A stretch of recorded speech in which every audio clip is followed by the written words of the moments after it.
Ladies and gentlemen, welcome back to the CreaPact podcast. My name is Neel Patel. I'm the host of the pod. And today we have a fucking baller guest joining us today.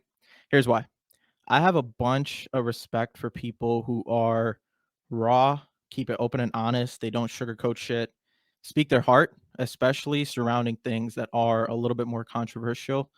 So today's guest is exactly a representation of that because you don't see a lot of that nowadays, which is why I'm so pumped to have him on. So Parm or Johal underscore capital, better known as on all fucking social platforms. Thanks so much for coming on today. I really appreciate it. Yeah, dude. Thank you for the beautiful words, man.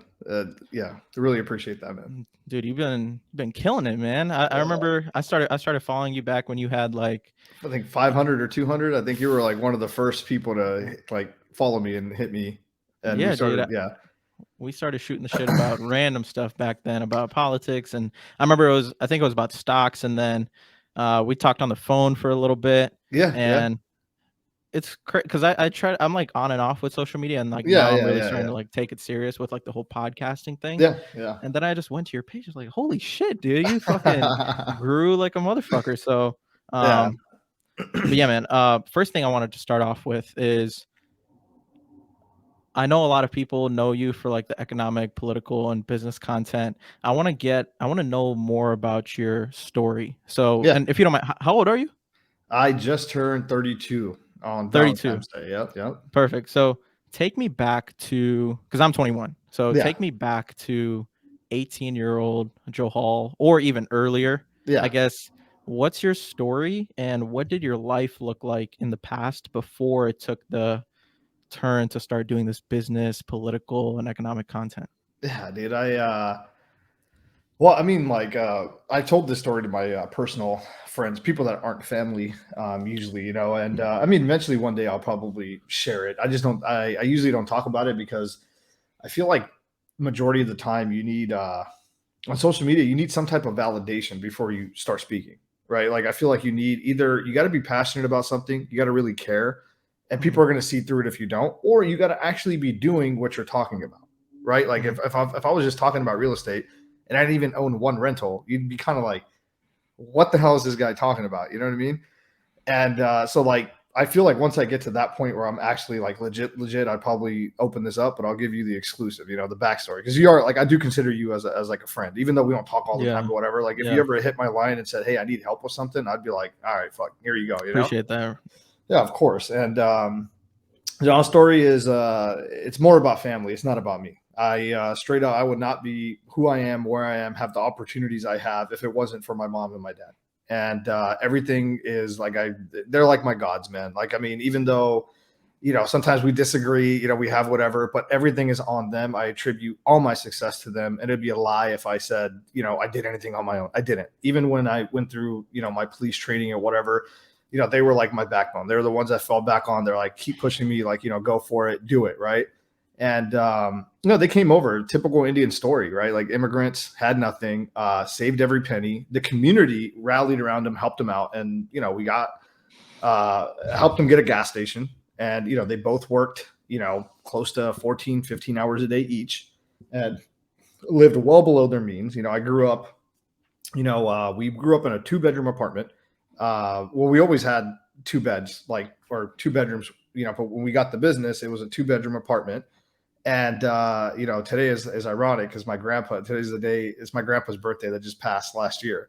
Hey, And happy it's, yeah, birthday to him. God bless wherever he is right now, but it would be 2 beds, my grandma, my grandpa in one bed, and me and my sister would literally share a bed. And that's how we grew up, and it wasn't like we had clothes on our back, we had food in our bellies, and that was just life. And from there, it just, they showed us what hard work is and what patience means to, get the things you want, but just, do it in the right way. And I finished college, they paid for college and all that. And I knew that watching their entrepreneurism and watching, going from having absolutely nothing to being able for them to be able to pay for my college, I was like, yeah, that can only be done through business and very, very, very, very hard work. So from there on, I was always like, I got to figure out a way, like, what is this money thing, bro? And like, how does it work and why? And, I also had to get over a lot of guilt in my life, right? Because we went back to Punjab. Like, I never drank a beer until I was like 23. Cheers, by And the way. yeah, cheers, brother. Cheers. Cheers. I didn't because I was like, when I saw the poverty there, and I was like, well, why me? Why am I the one that was lucky? And then for me to get over that, it was like, dude, you got to go do something with your life, make a shit ton of money, then give back. And that's the only way you're going to make it fear, because no one gives a shit about your pity and like, oh my God, why am I? Nobody gives a shit. You want to help, go out, go do something, become productive, take that money, give back.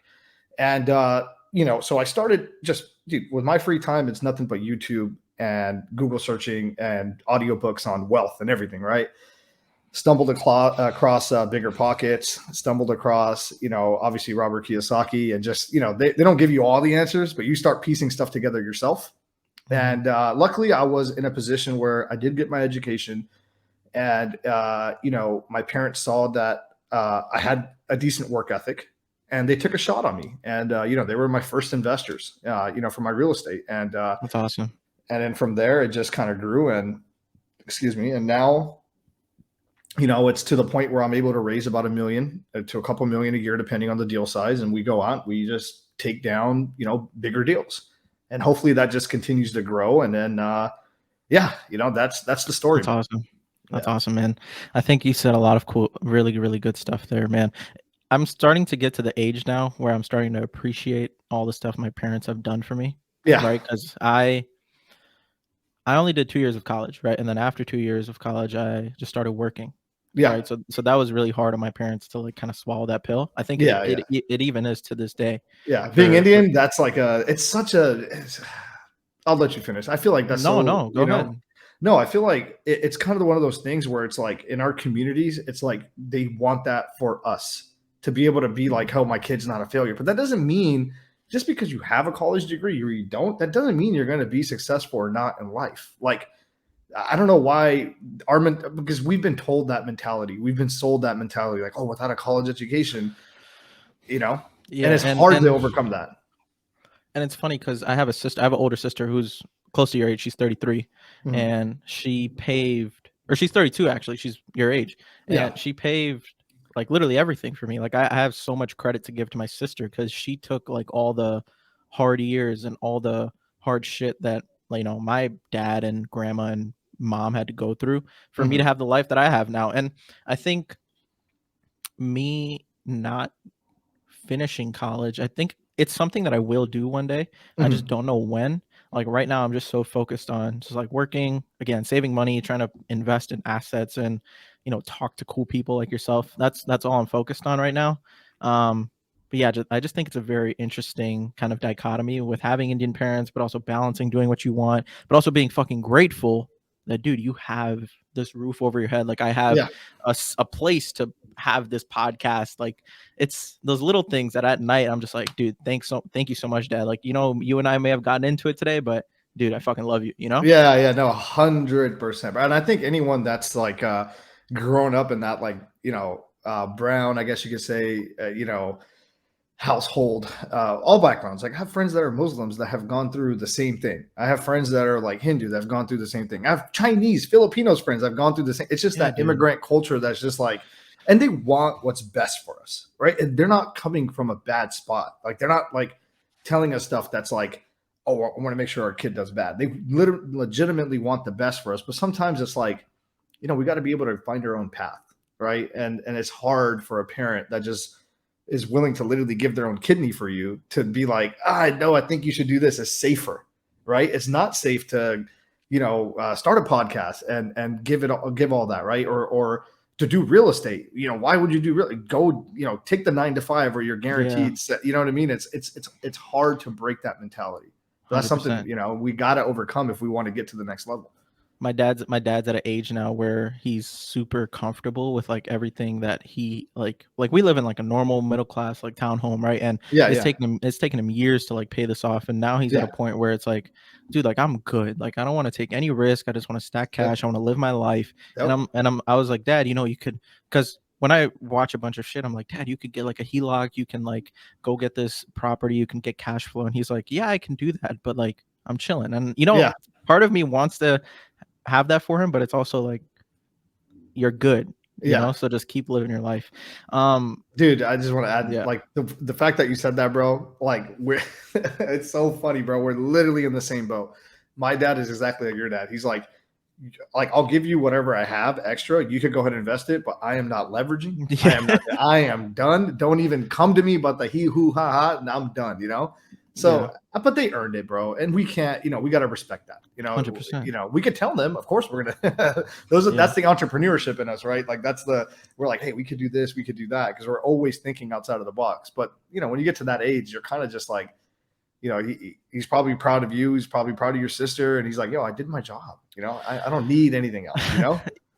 Not to get too deep here, but like, I personally believe that for my dad, the day that he'll be the most proud of me is when I like walk across a stage with a degree.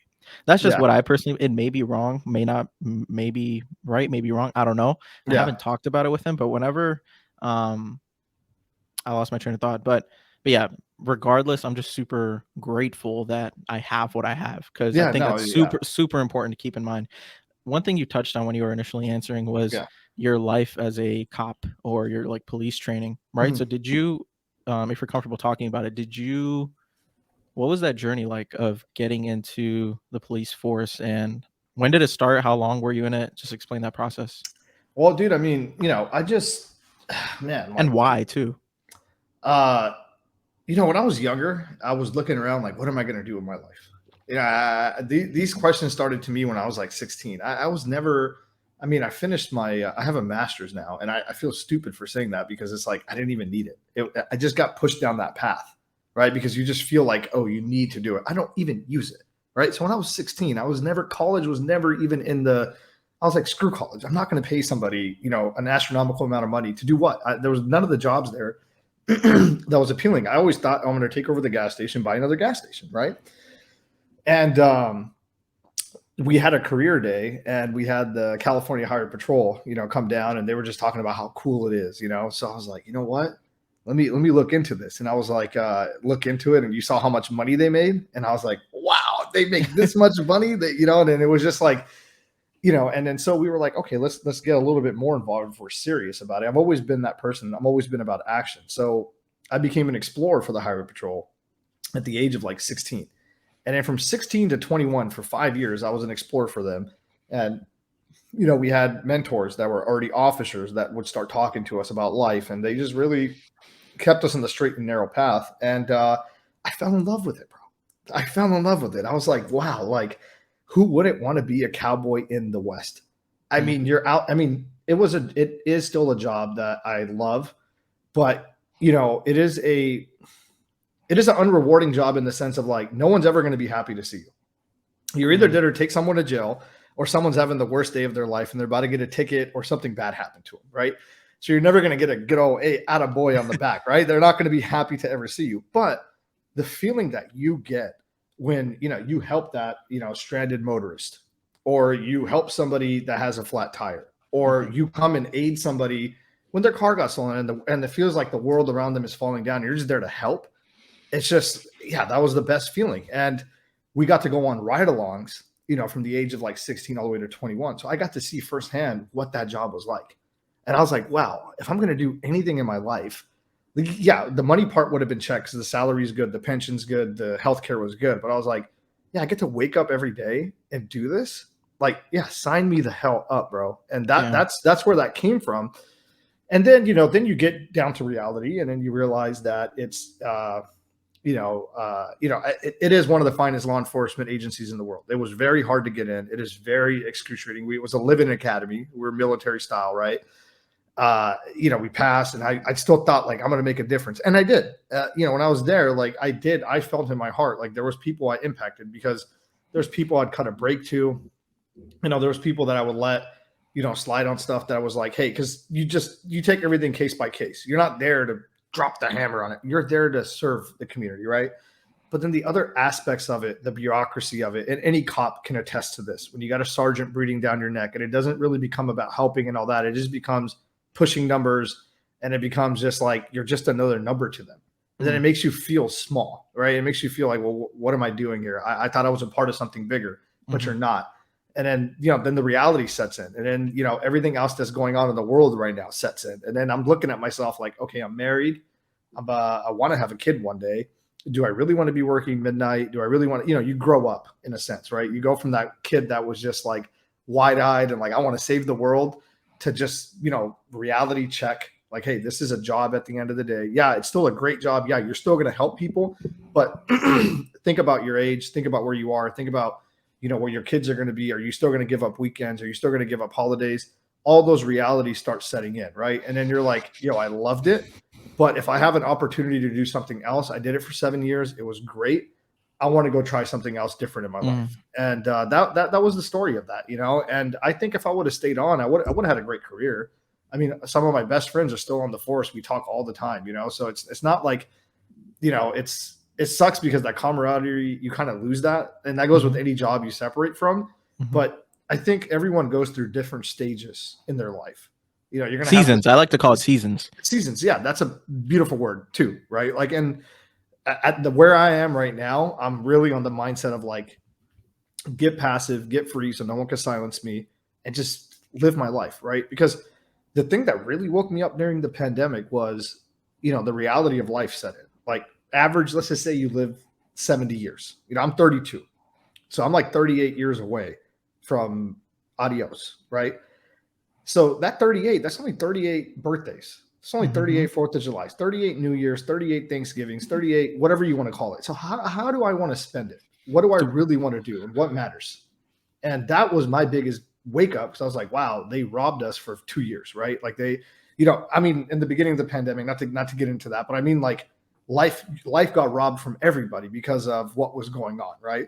And it really put me into perspective, like, dude, we're not immortal. We're not going to live forever. So what really matters to you, figure that out as quickly as you can, and chase and build a life around that, and that's when I made the move from saying, hey, I no longer want to be a peace officer. I want to pursue this real estate thing, and I want to go all in. So you left the police force. What is that? 4 years ago then? 4 years ago? I actually left last year in really? Okay.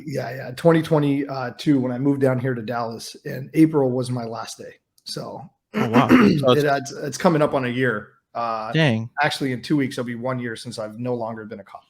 Did you guys just in the police force? Is it like, what's your work schedule like? Is it like overnight shifts? Is it like 40 hours, 60 hours? How does that work? Yeah, it all depends, man. It all depends, right? It depends on, the size of your department, the size of the needs. And if you're, each, depends. Like, do you go by seniority, right? Or do you go by, the every single agency is different, and every single, everyone has their own way of doing it. But yeah, you're going to have to work nights, right? Like, you're going to have to get rotated in, you're going to have to make bigger sacrifices. There's going to be holidays you work. Guess what? Those holidays are our busiest days, because that's when the drunks are out. That's when the domestic violence are happening. That's where all the crazy stuff's happening, right? And yeah, like I said, as you get older, you're like, do I really want to blow my back out, chasing down some dude? And like, is this what I want to do? And I had enough of it, and I'm like, okay, I got it out of my system. It was fun. It was great. But let's move on. It was time for me to move on. Gotcha. Did during the whole situation of like when social media took off on the whole George Floyd thing, yeah, and with all the news spreading around, people who would like just instantly take out their phone and like frame cops in a bad manner, whether it's like cops using their power over them or them acting entitled. And with social media, I think nowadays cops are framed as people who are, like, simply put, just like not good people. Yeah. Or with all the shit that you see, how did that affect you during that time? Yeah, dude. I mean, look, it doesn't. I've always been a type of person that I feel like if you can't argue both sides of something, then you shouldn't be spouting out an opinion. So, and I try to hold myself to that standard. Whenever I post or whenever I talk, on a podcast, and I'm giving you one idea or giving you my opinion, I say, first off, hey, this is my opinion. This is not facts. And I try to say, I could see how somebody else might see it another way. And let's talk about the social, injustices. It's like, was there things wrong for that particular case? Absolutely. Like, but was there more details that came out and stuff that happened? Yeah, there was, so there's always more to a story than what's there. But the main story is, are cops abusing their power? And, are we following up with everything? Are we, responding to more white neighborhoods than we are to black neighborhoods? All of it. And nobody should be scared to talk about it. And it should be out there. And a cop shouldn't be offended by being accused, or not accused, but like by saying, hey, let's have this conversation. Like, where are we and how we can improve? If you are a cop today and you are on deaf ears, you're like, I'm doing everything right, I don't want to. Really? That's impossible. That's impossible, bro. We can all improve. There's always something we can improve on. We can make it better, right? And I do think there's a lot of things that we could do. At the same time, I do think there's a lot of great cops that are doing a great job, and they get, a bad rap because of the bad ones. And there's, unfortunately, there's always going to be some bad cops, but I think the only way to root them out is to blast it on social media. It's okay. I mean, I'm not offended. If somebody came up on my scene and they were trying to record, I'm going to be calm, cool, and collected. I'm going to be like, hey, just keep your distance, but I don't know why everyone across the nation doesn't have a body cam. Like how every agency does it. I think like it's honestly, it's crazy. And you got to remember, I came from West Coast. I came from the California Highway Patrol. Ooh, we pride ourselves on being the greatest law enforcement agency. We are very progressive with, we were one of the first agencies to have mental health awareness training. We were the first ones to like have this outreach, right? But when you trickle it down, there's no uniformity in law enforcement. There's a lot of things that need to be addressed. For example, if you're a freaking cop, like let's say hypothetically, let's say you're a cop in, let's say in Iowa, and you've been blatantly called out for racism or for abuse of power and whatever, and it's been documented and you've been signed and everything's been done, and you get fired, why is it okay for you then to move to like, to Maine or to Pennsylvania and become a cop? Like, how is that okay? Like that doesn't make any sense to me, right? Like if you weren't a cop that was an ethical, good cop there, why should you be able to be that? Where is that crossing? How are they even allowed that? Dude, it's just sometimes you get to talk your way out of it. You do. And this is what really does happen. Like, I mean, if I resigned in lieu of before, let's just say I was a horrible cop. Let's say I was a cop in, let's just use like Nevada, right? Mm-hmm. And all I did was pull over black people and I gave them all tickets. And all of a sudden people look at my rap and they're like, this guy's pulling over nothing but black. Let's open up an investigation, right? And then I say, hey, instead of all this internal investigation, I'd just rather resign. And they're like, oh, okay. And then I moved to freaking Pennsylvania, or I moved to, wherever. And I say, yeah, I just wanted to take a break. The department wasn't really lining up, and they're going to go. They can't talk bad about me. Like that's, they can't do that. So where is the overlap? Why don't we have an overlap committee? You know what I mean? Like we should have like a federal agency that tracks the behavior. You know what I mean? Like, and those are the type of things I'm all for justice reform. 110%. We should have more accountability. I mean, dude, the amount of power you have as a cop, like your life is in my hands. I understood that power. I've never treated somebody like beneath me. I didn't care if you were a crackhead or if you were some millionaire I'm pulling over with a Porsche. I'm going to treat you with the same line of respect. I'm going to treat you with dignity. Now, if you step out of line and you think shit's sweet, it's not going to be sweet. You're going to see a side of me that you're not going to like. And that's because I got to handle business. And you're not going to just, I give you respect. I demand you're going to reciprocate it back. And if you're not, then we're going to have to, because I can't just sit there and be like, oh, sir. Okay, sir. Yes, sir. No, sir. Oh, you weren't speeding. Okay. No, I'm there to do a job. My job is to enforce. And to enforce, I need to sometimes be able to use force. Now that force needs to be reasonable. There could be verbal force. It all comes down on my demeanor. It could be physical force. I say, okay, you know what? Fuck this. It's enough. Turn your ass around. You're going to jail. Like, I'm not dealing with your shit, right?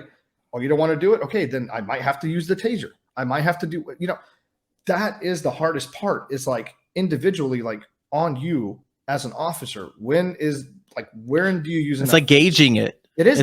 It's like finding the gauge. And I think I talk about it with my buddies all the time, like about even with like if like a concealed carry or like guns, like cops with guns, and like breaking down like situations and knowing, okay, like when do you use force, when can you just handle a situation verbally, or could things have been de-escalated, or could this cop have treated this situation a little bit differently in this video or whatever it is, right? So we always talk about those things. So like, what was your way of gauging it? Because I think that's such a hard balance, you know? It Like, was is. it, what And did you look for, like triggers or like certain emotional things from that person, or I think a lot of it, and we had dude, like I said, I'm going to say this again. I think the Highway Patrol is the number one agency. If I was king of the world or king of America, what I would do is just make everybody go through the Highway Patrol training, because it's excruciating, but they're going to weed out bad people.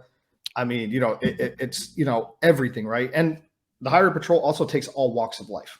Mm. So they take people that have a college education. They take people that were contractors, people that were roofers, people that were teachers, people that were in the military, because you want to have a good batch, because you're going to be dealing with all kinds of walks of life. And they've always said, like, on our image perspective, you're a peace officer first. Your job is to bring peace. Like, you need to assess the situation and first calm everybody down, then get to the root of it, right? And then number two, we had a lot of training about, like, why did criminals attack officers? Why did they, and they interviewed, the FBI went out and they interviewed a lot of these cop assaulters and said, why did you decide to hit this cop? Why did you fight this cop? And he said, majority of them said he looked soft. He walked up, his fucking boots were dirty, shirt's untucked, he got fucking food on his shit. I was like, yeah, this guy's a punk. I could take him. So what does that mean? That means it's all about your demeanor. You have to have a certain demeanor when you're talking to people. And the only way to vet that out is kind of in the academy or when you're going through field training. If you don't have people skills, you better learn quick. And how you assess it, there's so many different things, right? Like, it's all situation based. Like, if you're coming up on a potential stolen car, someone hops out of a car and they say, hey man, what are you doing here, bro? And then you can see they got their fists clenched, they're hanging it down, they're breathing a little bit heavy, they're looking up. Come on, as a human being, you're not gonna be like, hey Thor, how you doing? You're not gonna be Officer Doofy. They're gonna be like, hey bro, unclench your fist, get your ass back in the fucking car, right? And it's just the way you say that, the way you talk to somebody, and the demeanor you have, it's gonna change your interaction, right? Mm-hmm. And if you don't, there's no way to really teach that. It's either you kind of have it or you don't, right? Like, you have to be able to read that situation. And people know when you look a man in the eyes and you're talking to him, like if I'm looking you in the eyes right now and I'm dead serious, I'm like, unclench your fist and get in the car, or else we're going to have a problem. Mm-hmm. And if he takes you seriously, if your shit's squared away, you look good, you're fit, you're not fucking fat and slobby, and you're ready, and they know, like, oh shit, like, do I really want to test this guy right now? And we're going to go with the program. Majority of the time, they're probably going to go with the program. If they're not, then you got to go handle business, right? But if you're coming up on somebody who's speeding, right? Let's say they're going 90 miles an hour. And this is where officers can get better too, because it goes both ways. You roll up on that car, dude, you're already probably going to give them a ticket, right? So why are you going to chew their ass and give them a ticket? There's no reason for you to go to the car and be like, how fucking fast you were going back there. Like, you don't need to do that. You just got to say license, registration, proof of insurance. And that's also demeanor. Like, nobody who knows what that guy is going through. That's also called having empathy. Who knows if he just got divorced? Who knows if he found out his wife was cheating on him, or he just got fired from his job and he's about to lose his house, or that his kid just died yesterday, or who knows why he's doing what he's doing. And you're going to be that person that adds fuel. So that situation also needs to be handled in a different way too, right? And all this is going to come down to like better training, man. It just comes down to better training and more accountability in all walks, right? Right. I think there's so much there to unpack, because there's so many skills that go into like the job that you do. Like being, we're losing good cops. That's what scares me. That's what Yeah. scares me, because a lot of these cops, man, they're smart. You think they're soft? people. You think some cops, or like, let me put it this way. Do you think, for example, the type of training that you went through, you claim to like for it to be the best, right? Mhm. Do you think there's agencies or training programs around the country that kind of take it easy on? It's not that take it easy. Like, I'm going to be honest. I'm not a part of the department, so I can fucking tell you how I feel. Like, some of it is a racket, right? I'll give you an example. for the highway patrol, you have to pass your written tests and all that, which is hard. It's not easy. And you have to be able to do your physical standard and all that. Then you get into the academy. All right. In our academy, it's a living academy. Like, they're gonna grind your ass. Like, you're fucking. It's Marine based like type training where you show up on pickup day, they're fucking yelling, they're screaming at you, right? You go, you get assigned in a dorm, you're packed in there with 3 other dudes in a room. You got fucking 2 shitters and 2 showers and 12 dudes in the morning trying to all shave, shit, and shower. We're waking up at 5 a.m. You go through a rigorous workout, then you go run 3 miles. You come back, you shower, and you barely have enough to put armpit, just get the basics done. You dress up, you're fucking squared away, and you start your training day. And along the whole way, there's staff all around. Stop, they'll stop you in the middle. They'll start fucking yelling at you. They'll grill you. One thing's wrong. We have a staff office where we have to report if you fuck up. You go to the staff office. You got to be able to sound off. Everything is like, sorry, yes, at the top of your lungs. And then you fuck up at the staff office, you're going to have 4 or 5 officers around you. They're looking, is this fucker going to freeze up? If you got 4 or 5 people yelling at you, are you going to be able to sound off and be like, sorry, no, sorry, yes, you know what I mean? Like, are you just going to be like quivering and shaking away? Also, are you going to be able to handle 5 people yelling at you? Because if you can't mentally handle 5 in a controlled environment, 5 people yelling at your face, screaming at the top of their lungs, like literally you could smell what they had for breakfast. Right? If you're going to be like, hey, get the fuck back, man. Do you think that's the officer you want on the road? No, that's somebody you want to boot out. You got to be disciplined. You got to be, you know what I mean? You got to be locked in. You're training all the way until 10 or 11 o'clock at night because you're ironing everything up. You're running off of 4 or 5 hours of sleep. You're held to a high standard. You got to be able to drive good. You got to be able to pass the high speed test. You got to be able to shoot. You got to be able to pass all your post tests. On top of that, you have all of the CHP stuff that happens, right? You have all the interagency stuff that you have to pass. And along the way, the attrition rate is damn near like 50%. Half the people fucking wash out. Then you get to field training. And in the field training aspect of it, it's the same thing. You got an officer, you get 3 different officers, right? You go through, 30 days with each one. And every day they're writing a log. Like, how did this person perform? Because at this point, the department's looking at, is this guy going to be is this guy or this gal going to be a liability for us? They're looking for reasons to fire you there because they're like, can this guy or this gal handle this pressure? And then when you finally get through, then they're like, oh, okay, good, you're good. And usually you're pretty good in field training because if you made it past that academy and it's 6.5 months now of that grueling torture and it's fucking nonstop. They're assholes to you all the way until the last day. Then it's like, welcome to the force, brother. And you're like, oh shit, you were just, you know what I mean? Like, so then my other buddies, the other officers that we have, how do they go through their training? What's different? What's different for them is it is kind of a pay to play, right? You pass your minimum test, you go through, you pass your academy class. With the highway patrol, you're guaranteed a job with the office in the highway patrol after. When you go through a regular training, they don't care. You're paying them money, you pass, and then you have to go apply. And there is no staff office. There is no somebody yelling at you. There is none of that. This is for other departments in California. I don't know how it works in the East Coast, but I can tell you from the area I'm from, that's how it works, right? And then you get out to field training, and then they have a huge washout rate because no one's ever yelled at them. You're not going to pay to have somebody yell at you, right? Like it's a different type of standard. So right. You don't know how to deal with that conflict. And they do drop a lot of people, which they should. If you're not fit for the job, right. They do drop a lot of people. But it also comes down to, at the end of the day, you need bodies on the road. You need bodies on the road. And if you can't get that quality person, or you can't get enough quality persons, what are you going to do? If you need 100 officers in the city and you only have 50, what are you going to do?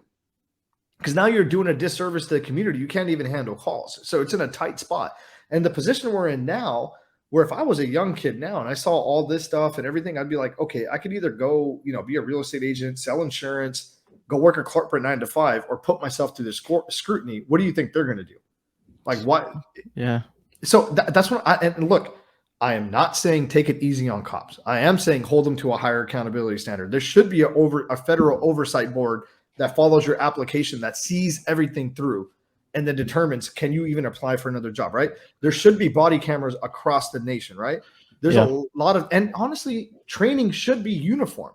Like, why is it that like domestic violence in the Middle East or in the Middle East, in the back East or in the Midwest is handled different than it is from California, right? Like we should have also like standardized training, which it is. Like Post is standardized training, but you also have your own department training. You'll also have your own way of you doing things. And, how do we solve that? That's a little bit above my pay grade. I think it's going to take a lot of work. That's when you say justice reform, that's what I'm on board for. I'm on board for that. I'm like, hey, body cameras on everyone. Have an accountability board where, if you get fired from a spot, that has to carry with you to the next spot and the whole investigation is opened up, right? I'm not on board with taking away qualified immunity. I'm not. I'm sorry, but it's like, because in that case, what's happening is officers are just not going to take that risk. Is that what you want? Because think about this for a second. If and I've had conversations with officers that are like, bro, I will resign if this happens in California. Like, if they get a call and your home is being broken into, and you're like, oh my God, my home is being broken into, someone please come.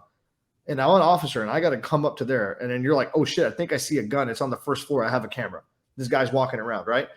If I'm a cop now I know, holy fuck, I'm going to get to that scene. What the fuck am I going to do? Am I going to shoot? You're already having these things run through your head. Now you're having to think, fuck, what do I do, bro? If I shoot this guy, am I going to go to jail? Am I going to lose my house? Am I lose my car? You're not going to go as fast as you possibly can to that response. You're not. And I'm going to keep it real with you. We're live. Hundreds of people are going to see this. And people want to say, oh, that's cowardly. You should go there. Shut the fuck up. If you're the one wearing that badge and you got that over your head where you're like, oh, fuck, dude, if I accidentally shoot or something, because it's a fucking fluid situation. It's a human input and error can happen. If that cop is already thinking about, man, what if I come up and I say, put your hands up, and he turns back and he points the gun at me and I fire. I'm scared. I'm like, oh, fuck. I don't know if that's a toy gun. Who knows? What if that was a homeless guy that was carrying a toy gun? I shoot him. I'm thinking, fuck, he was going to shoot me. I'm not going to go home. I shoot him. And everyone's like, see, that cop should have waited. He should have waited for him to fire him first. Let's hang this guy. Like, do you get what I'm saying, man? Yeah, dude. It's so hard to. And that's all I'm trying to say, guys, is like, we need to have these conversations, but don't do anything rash. Like, talk this out. Yeah. We have time on our side to be able to talk this out, because you're going to lose good cops that are going to say, or you're going to have cops just not wanting to respond to those dangerous crimes. I think it's like an ultimate balance. I made a podcast a couple days ago about how life is like the ultimate act of balance, like balancing your hobbies with your personal life, or balancing like being comfortable, having fun, but also doing uncomfortable, hard shit and growing and self-development. And I think it's like this with everything, bro. Like everything that you just described, it's like, how do we make sure that there's enough cops out there, right? But if we want enough cops, like the training that it takes to find these people, it takes a long time, dude. Right? Like So 2 years. Yeah, exactly. And like you can't, so it's like the output is not enough for what's required. It's like a supply and demand thing, right? The demand is super high and like the supply, it's like just barely there, but like we can't find the good ones to get them out there. Right. Yeah. So it's so much of, it's just a weird balance of so many things. And I think people are so quick to make rash decisions or rash assumptions and judgments on anything, like cops in general. So I think, yes, sit down, have a conversation about it, but I think it's hard for people to go ahead and do that. I want to talk a little bit more about. Can I say one more thing about? Sure, go ahead. I don't know why I've never talked about this. It's a little bit too personal, because I'm like, it's hard for me to be able to detach, because I've been a cop, right? So I'm looking at it from not a civilian side. But dude, we need help. Cops need help. All right, cops need help. You can't expect the peace officer to go out and be a therapist as well, and to be a mental health evaluator as well. We need help from the state. We need help from the federal government. That when we do see a fellow citizen in need who is maybe off the rocker, maybe they're whatever it is, we need to be able to take them off the street and put them somewhere. Jail doesn't work, man. Jail doesn't work, because we're releasing them right back out. We need help from everybody in society to say, hey, this person needs serious help. And if they don't get it, they're going to hurt our society. We don't want to just throw them in jail. That's not fair. They need treatment, man. We need treatment facilities. We need something. We need resources, man. And until we get that too, we're going to continue to have these school shootings. We're going to continue to have all this stuff, because so many times we see it and it breaks my fucking heart. We see so-and-so was a shooter. So-and-so was on an FBI list, was on a sheriff's list, was on a police list, was also on the school disciplinary list.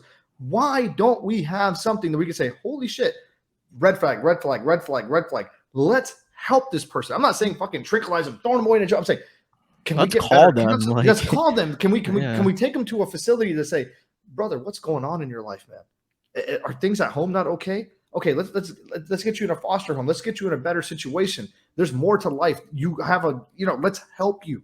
Let's help you, and let's not wait until something bad happens and just say thoughts and prayers and then say take away guns and fire cops. It's like we need to tackle this problem in multiple avenues. It's not a quick fix, and I'm tired of everyone trying to look for quick fixes. There's no quick fix. Everything in life is hard. Everything in life is hard. Everything in life takes effort and energy and hard work to get done. And that's the last thing sorry. I know we went off on it, no, dude. This is great. I think because it's frustrating, man, for us because we're not bad people. We're human just like everybody else. We cry, we feel. We've developed these special relationships with people that are in our area. We literally know the drug addicts. We see them get better. We see them get worse again. And we're like, there's people we've taken to jail multiple times. And we're like, I'm slapping myself in the head. I'm thinking in my head, I'm talking to my partner. I'm like, it's like, fuck, I can help him. Dude, and not just that. I'm thinking, we're sending him to this jail where the state is spending $20,000, $30,000 putting him through this process. Me and you both know we could spend that same amount of money. That same amount of money could go to a better program that this person could actually get the help they need. And that's what's frustrating, man. It's like we're out there swimming and drowning alone, and then we're getting bashed for not being like superheroes. And we're like, dude, we're just fucking human. We need help, man. We can't do this ourselves. This is not, we need it takes a fucking village to raise somebody. You can't just rely on a group of people to take care of everybody and everything. It's not fair. And I'm not complaining saying it's not fair. Like, oh, it's not fair. It's not fair. I'm saying we want to help. We all want a better society for everybody, and it's like, it's a lot just being put strictly on cops with no other reinforcement, and all the bashing is only happening on cops. When are the politicians going to take responsibility, and when are the voters going to take responsibility and saying we're not voting the right people in to actually make the changes that actually need to be done?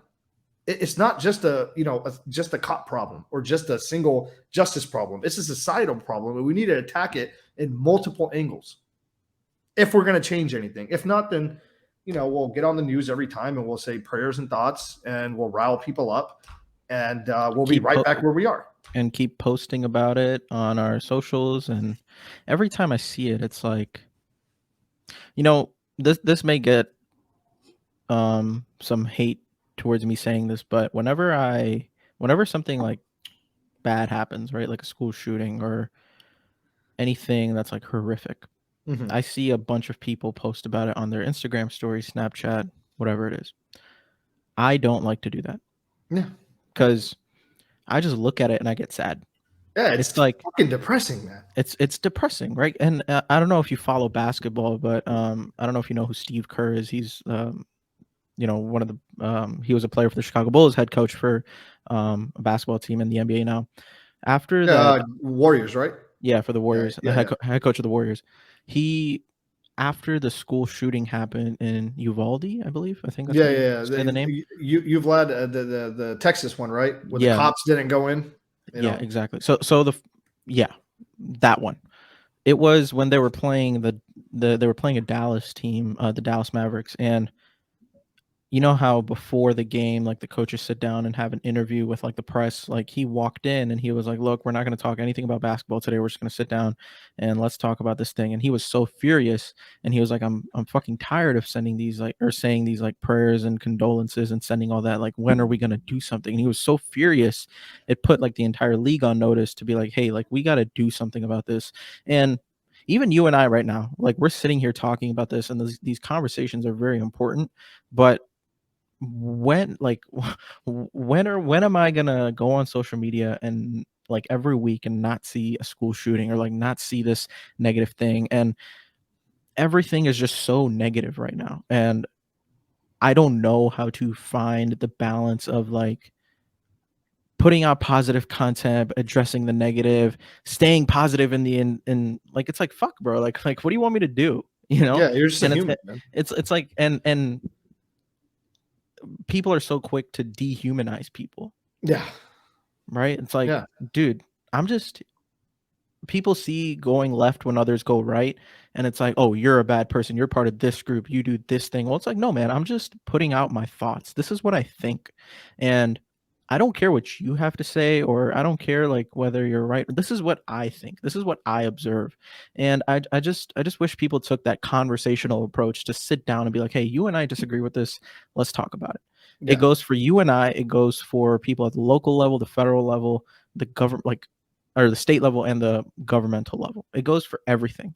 And the fact that it takes so long for any sort of change to happen, maybe it'll take 10, 15 years. I'm not an expert on the economy or the government, but with the resources that the United States has, there has to be a quicker way to get things implemented. And I think what stands in the way is entitlement, power, and people wanting to serve themselves over the people. Yeah. Yeah. No, I mean, look, I mean, I don't think we should ever chase like a quick fix, and I think you agree with me on that. Um, my biggest thing about this is like, and this is how I approach my life. Okay, this is how I approach everything I do in my life. One, we both know, we're smart enough to know nothing's going to happen overnight. That's Right. number one. You're not going to get Yeah. rich overnight. You're not going to get everything overnight. And I'm a huge believer in compounding, and that's like, I view my world thinking, my geopolitical thinking, my domestic political thinking, even my personal life thinking is all about compounding, right? So you can't just look at the bigger goal and say fix it. That's like somebody saying I want to be a millionaire and then they don't do nothing about it. It's like, fuck, no one's going to show up at your house and give you a bag of money, right? So what can we do, right? What like in all these things we talked about today, I'm a huge believer that once I get into the actual political realm again, when I actually have influence and I have the money I can throw behind it, my thing is going to be focused focused goals that can actually be achieved, that are not controversial because they cover everybody, right? And if we see incremental changes that will lead to a better society, and I'm going to break it down because I'm not this type of person that just loves to say stuff that sounds good and there's no fucking substance behind it. So for me, it's like this. On justice reform, we could literally sign a one-page bill that says every single law enforcement officer has to have a body cam. That right there will start alleviating some of the pressure, because we could say after every case has been reviewed, within 48 hours, the department has to make the body camera footage public, right? So we'll give the department, their 72 hours, or their usually 3 days is more than enough to review, make a decision. After they have concluded their whatever, in 48 hours, they have to release that video and the public will get a hold of it. And then it's up to the public to decide. But along with it comes with the opinion of the chief or the lieutenant, whoever was in charge, like, hey, we fired the officer, we didn't fire the officer, whatever. When it comes to school shootings, when it comes to these types of events, it's like it also goes hand in hand with the peace officers, right? It also goes hand in hand. So if we see that there are, like, why can't we have more counselors in school? Like, let's just start there. I don't think it would be a bad idea or a waste of taxpayer money if we said across the board, every single school that's from an elementary school to a high school that gets public funding, let's add one counselor that's there for kids in crisis. And then there's supplemental stuff. If there's not kids or crisis, it would be to help out with, hey, where's your future? How are you checking in? That will start making a difference. That's a very achievable, attainable goal. We're taking small steps to solve bigger problems. I'm a big believer. I don't want to see a fucking like a stack of papers that says, here's the new law for, and you're going to call it some shit like child safety or children of America safety. And fucking in it is like all this other shit that's like, that has like some shit that says, oh, we could, we give Congress a 20% raise every year. It's like, what the fuck? It's like, have you ever read through like a full bill? Never. Dude, it's so long. Never. It's like, and why do you, so I think, and who knows what lies within those bills? No, we don't. And right. And I'm sorry, go ahead. Yeah, no, you're right. Yeah. Really quick. I just want to add was like we don't know what's in these bills. And why do you think so I think the government makes these bills so long is like, dude, they know we're not going to fucking sit through and read all this. So guess what we believe? We believe the headlines. We believe what the press says. We believe what people, when they're doing a live stream of like the question and answer, and whoever it is that's speaking, we believe them. Oh, we're doing this for the country, we're doing this for Yeah. XYZ, and we just believe it. But Yeah. nothing is certain until you read the fine print. Yeah, I definitely think for me, bro. I think for me, and I have background because when I left the highway patrol, my second act as a cop, like I was done being a cop for a bit, but then I ended up being a college police officer. Hmm. Okay, I did that for a few years. My thing was the chief loved me. He's like, hey, you're a chippy. I know you're done being a cop, but just come work for a little bit and figure out what you're going to do next. And I was like, well, I'm at a college. I love talking. Let me get my master's. I'll go be a teacher at the college. This is my way to get in. That was my mindset. So I was a college police officer for about 3 years. Then I just walked away from policing altogether. But what I learned at that time was having an officer on campus definitely makes a difference. It makes a huge difference. Okay.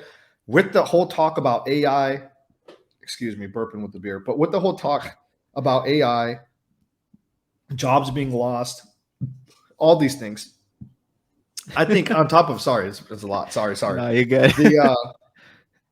Definitely adding one school counselor across all school boards, and then adding one officer per school, just one armed officer, a full-on police officer that shows up every single time that kids are at school, that officer is at school. Just that one step alone will at least give deterrence or have an immediate response that's right there. I grew up with the school safety officer in every single school that I went to in California, from elementary school through middle school and high school. We actually had a local city police officer whose rotation was in it. And I'll tell you even more why this is a great idea. This is my idea to start addressing school shootings. Here's another reason why it's a great idea. Those school resource officers are hanging out with the kids at lunch, introducing themselves. They're going to the trouble youth saying, hey, brother, my name is Officer Johal. I don't know what you heard about cops, man, but we're not bad. We're here to talk. If you ever need help, brother, I'm here. It's that demeanor that we talked about earlier. Yeah. And all of a sudden, guess what you have? You have what every police police chief across this country wants, and what they aspire to have is community policing. And the biggest meat and potatoes of community policing is the community works with the police hand in hand. They trust the police trust the community. How that happens is through outreach and conversation. What's a better way to do that than having an officer on the school talking to the youth that's going to be living and growing up in that community? That says, hey, man, not all cops are bad. I know Officer Johal. He was our school resource officer. He was always cool. He always talked to us. You know, he always had his door open. Any problems, any fights, anything going on at home, his door was always open. He was always nice. He was always respectful to me. He actually gave a shit. He would ask how my day was going. You don't think that leads to a better society down the road? You don't think that leads to incremental changes for having a better outlook? It solves the criminal justice reform problem. Me as a parent, I would love to know that if I'm dropping off my kid to a school, that there's an officer on campus. Of course, he's armed, but he's there. And not just for school shootings, man. A lot of the things we're skipping over is also fights in schools and all this crazy. I think that's a simple solution that we could bring forth, that left, right, everybody could agree, be like, yeah, that's a good idea. That's a great idea. It also helps out with community outreach. And still, add the counselors. Have both. I'm not saying have one. Have both. Have a special crisis counselor where 20 hours a week, they're only focused on crisis, and they're only focused on kids that even teachers see they're having a bad time. When you're like in the back of the class and you're reading a book and you see that kid, he's just like, fuck this, and he's yelling and he's screaming. Maybe it doesn't turn into a school shooter, but that kid needs help, man. That kid needs help. He needs something. He just needs help, man. And I think that's what a lot of people. I think that's what, like. Those are my two solutions, by the way, and I think those are very good solutions. I'm not saying that's going to solve all our problems, but that's a step in the right direction, in my opinion. I have two very good examples that go very well with both the things you just said about counselors and the police officers, right? So when I mentioned at the beginning of the pod, it's crazy. We've been talking about this for an hour. We could go all night. Yeah. So the 2 years when I went to University of Illinois, Chicago is like crime central. Right? Yeah. So it doesn't matter what time, and I don't know, like I haven't been there in a couple of years. It may have changed, may have gotten better. I don't know. But when I was there, anytime I'm walking around campus, like I always see UIC police everywhere. Mhm. Like whether it's like by the different halls, whether it's on like east, what like each side of the campus has cops, and in the middle of the night they're always patrolling. They're making sure like people, if they're walking late at night from like an event, like a club or an event or whatever, like whatever it is that they have within the school, they get back to their dorm safely. They have all that. So still, granted, there's still shit that goes on. You can't prevent that. Things are going to happen. Yeah. But the fact that they know that there's some sort of police presence that's near me, like with an like actual cop. And what else did they do is they added like these little poles of like emergency buttons, where if you're like walking and like something has happened, if someone's following you or something, I think like a mile, or not a mile, maybe like a quarter mile or half a mile apart, because the campus is not too big. Yeah. They Yeah. Yeah. have they have like poles where you could just run up to and press like an emergency button, and someone will like talk to you, and like they'll ask you like what's going on. Yeah. And that's another way to just ensure that you're safe a Yeah, little dude. bit. And look, this is going to create jobs. And it's not. I'm thinking from the like I'm trying when I say stuff like that, I'm not being like, oh, just because it creates. No, I'm trying to say like why for everybody this is a good idea. It creates jobs. It's an investment in our kids' future, right? Like our kids feel safer, right? Our kids have counselors. Our kids have a spot to talk. It's that's where our tax dollars should be going to. You know what I Yep. mean? Like that will positively start impacting our society. It will take time. It's not like it's going to Yeah. happen overnight, but like these are small steps. There's still so many things. That doesn't mean the conversation's over. This is just one thing that I know. When instead of saying thoughts and prayers, let's at least do this. Let's at least do this and put this forward and say this is step one. Now let's do step two next. Let's figure out what else can we do. 100%. Let's talk about mental rehabilitation centers, right, or mental health centers, where like if a kid is saying I'm going to go kill myself, whatever, and then they're saying I'm also going to take down as many people as I can. Hey, let's take that kid to that center and see if we could get them treatment. Yeah, it's going to cost money, but I'd rather have my money go towards stuff like that than go to wars. That's just me though. Call me crazy, right? I don't know. You're not crazy. Yeah. And another example of this is I do like this thing at my high school where every year we have these classes. It's like business incubator classes where like kids are building businesses that are like junior seniors that are going to be going to college pretty soon in a couple of years. And I went there last year, and it's like a question and answer, right? So there's like a panel of 3 or 4 college kids that are majoring in business or have done something business related, and the kids are asking them questions, like the students in the class. All of the questions are revolved around, hey, my mom or dad think that I should go down this path, and I'm having a really hard time deciding. Like it drives me crazy. Like I have like anxiety, or like it's just really hard for me to decide. Like, what did you do in this situation? So like that's just one example. But even our high school kids, before they even go to college, are having these like anxiety driven thoughts, and thoughts about, hey, like what should I do? I don't know what path I should take. And a counselor isn't only there to help in like situations of crises. Like a counselor is there to sit Mm. down and like talk to you, right? Like be Yeah, your yeah, friend, right? yeah, So sure, a high school may have one counselor, but why not 5? Why yeah, not 10? yeah, Like depending on the size of the high school, why can't you have more, right? So yeah, kids like this that don't know what they want to do moving forward, why can't they sit down and talk to this counselor so the counselor can help them evaluate their options? Be objective, don't be subjective, be objective. yeah, And look at their situation, ask them deep questions on, figure out, hey, what is your situation at home like? What's the challenge for you? So it's just like these little things that I think everything you said is perfect. Counselors and a police presence or an officer presence around these schools, it's very important to prevent these things that are happening. And by the way, we talked about this for an hour, and I have so much more stuff that I want to get into. So I could talk about this thing all night, but I want yeah. to transition a little bit Yeah, we could into. transition, man. No, dude, I'm really passionate about I this, know, I bro, love it. because I love it. I've been in this, and it's like, look, man, I don't care about the money. I don't care about it. I just want to see people do good. I genuinely do. Because look, at the end of the day, bro, if everybody's doing good, that means everybody gets money in their pocket. That means people like us that start businesses, they're going to spend at our businesses. We're all going to do well. And I do not look at business or even life as a zero-sum game. Yeah. I hate that. And I hate people think like that. And I think it's so ignorant when people think, oh, money's a zero-sum game. You have to kill your competition. No company is going to have 100% of any market. There's enough for everybody to eat. I love that line by Nas, man. He said like, it was on his album that Kanye produced. Like I live by it today. He's like, they ain't stopped printing money since I got mine.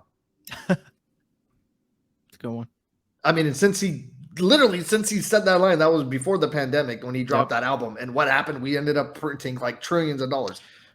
You know, it actually goes into what I want to talk about next perfectly, because let's talk economy, right? And the state of the markets right now. Do you think? Well, I think it's fair to say we're in a recession, right? Kind of.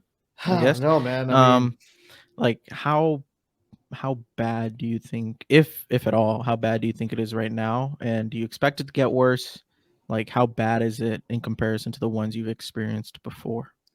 Yeah, you know, well, we've experienced like very minor. I mean, look, when like 2020, 2017. Yeah, like those were like little blimps, right? And the reality is we haven't. We're still, me and you are still young investors, right? So we haven't had our 2008. We haven't had our. I guess 2020 would have been the oh shit moment, but the government came in and bailed us out, right? Right. And look, the thing is like it's never, nobody ever knows exactly what's going to happen, because if you did, we'd all be trillionaires. We'd buy options and you know, hedge our bets the right way, right? But the thing that I'm nervous about a little bit right now is I think commercial real estate, particularly office space, is something that's going to have to get it's going to get crushed, and it really depends on the people that own either own the debt or own that asset, if they're well capitalized to inject, right? Because what happens is, let's say you bought an apartment building in 2018. Okay, then you had a 5-year M, and so 19, 20, 21, 22, 23, you're coming up this year. Let's say you bought it in October. So the October of this year, that debt's going to have to get refinanced. So let's say you bought it with 20% down, you owe 800,000. And let's say you're only 70% occupied, right? And then your debt was at 3%. Now your debt's going to be at 8%. So you're going to have to sit back and say, look at the numbers. Like, okay, so within that time, you probably paid off about 50,000 in principal. So now you have $750,000 in debt that's going to hit refi in October. And you know your interest rate is going to be roughly 8%. So you know your payment is going to be, you know, 7,000 or whatever. It's going to be almost double. And then you got to realize, okay, am I underwater here? As in, the rents I'm collecting aren't going to be able to fold that payment. Am I going to have to walk away from this? Or am I going to be able to inject capital? Can I put $100,000 more of my money down, bring that debt down to 650, still float it? And I think we're in a situation where a lot of people are going to have to walk away. And because you can't fix that overnight. So what do I think long-term of the office space? It's going to be great, because the person that then is going to come up and buy it, the bank's going to sell it for 750. So you're going to put 20% down. So you're probably only going to carry, you know, what, $500,000, 500, yeah, 5 something, right? And you're going to be able to afford that with the current occupancy. And hopefully, if occupancy goes back to getting better, you're going to be just fine. But right? You're well over time. You're well over time. But what happens in the meantime? What does that mean for everybody else? Well, the biggest thing that's going to happen is there's a credit crunch, right? Because banks have X amount of capital. And then they're like, wait a minute, we have all this commercial, because between now and 2025, there's like $3 trillion in commercial real estate that has to be refinanced. And that's never going to stop, because commercial real estate always works on 3, 5, and 7, right? But explain that. 3, 5, and 7? A 3-year amortization, a 5-year amortization, and a 7-year. That means a bank will give you a fixed rate for 3 years, a fixed rate for 5 years, and a fixed rate for 7 years. And on any commercial property? On any commercial property. On any commercial property, you're never going to get, it's very rare, you're going to get 20 or 30%, right? 20 or 30 years. I mean, it's always 3 years, 5 years, and 7 years. That's just how commercial works. Why are the, this is, you can make this answer quick. Why is it always why is it so short? Because the way the space, because the way space is set up, like this is how you make money. This is how the system works, right? Because, you know, theoretically, what should have happened is you should have bought that. Office space for $1 million in 2018, right? And theoretically, in 2023, you should be close to 90% occupied with rents raised, and that building should be worth actually $1.5 million. And then you're going to refinance, and that's your perfect opportunity. The bank says, "Oh fuck, you're doing really well. Your payments are up. Here's a couple $100,000." Now you got all your money back in that time, right? All your initial capital is back. You're letting that shit ride. The bank's happy because they're lending money out. They're making money. You're going off. You're going to go do another project. That's how commercial usually works. That's the founding principles of commercial, right? And that's honestly, that's never going to change because I wouldn't want that to change. I wouldn't want fixed because then it becomes too hard to refi. Then you got to go through everything. It's just the way business is done because you're talking millions and millions and millions. Actually, you're talking trillions of dollars here. You know, single family homes is trillions when they're lumped together. Right. And it's too hard to predict individuals when they want to refinance. But for commercial space, like all the commercial property we own is a couple million. And that's very small and compared to like these big dogs. But every time we go to the bank, we want to refi, and I want to make my investors whole every 5 years. And they're like, wow, Johal made his money. We're going to re-up for the next. That's just how the space works. But what happens now is there's going to be a liquidity crunch. And I don't know where that liquidity is going to come. I don't know if the Fed's going to step in and say, hey, we'll provide this liquidity for the banks to be able to hedge that. Because even if you walk away, you're like, fuck it, bro. I can't afford this office space. That's still on the bank's books. It's going to be on the bank's book until they can pay it off or sell it or do whatever. So they can't use their capital to give, you know, money to you that wants to open a chicken spot or money to me that wants to open up another gas station or wants to buy another property. I'm sorry, I don't have the money. I need to be able to hold it to fill this gap in my balance sheet, to be able to, like, you know, make the money move around and work. And that's why everybody's so fearful, because they're like, money's always moving. Money's always moving. And the most craziest part is the big four are the ones that are eating like big dogs right now, because everyone's leaving the small banks because they're like, bank runs are scary. We'll talk about. Well, I'll get into all that too.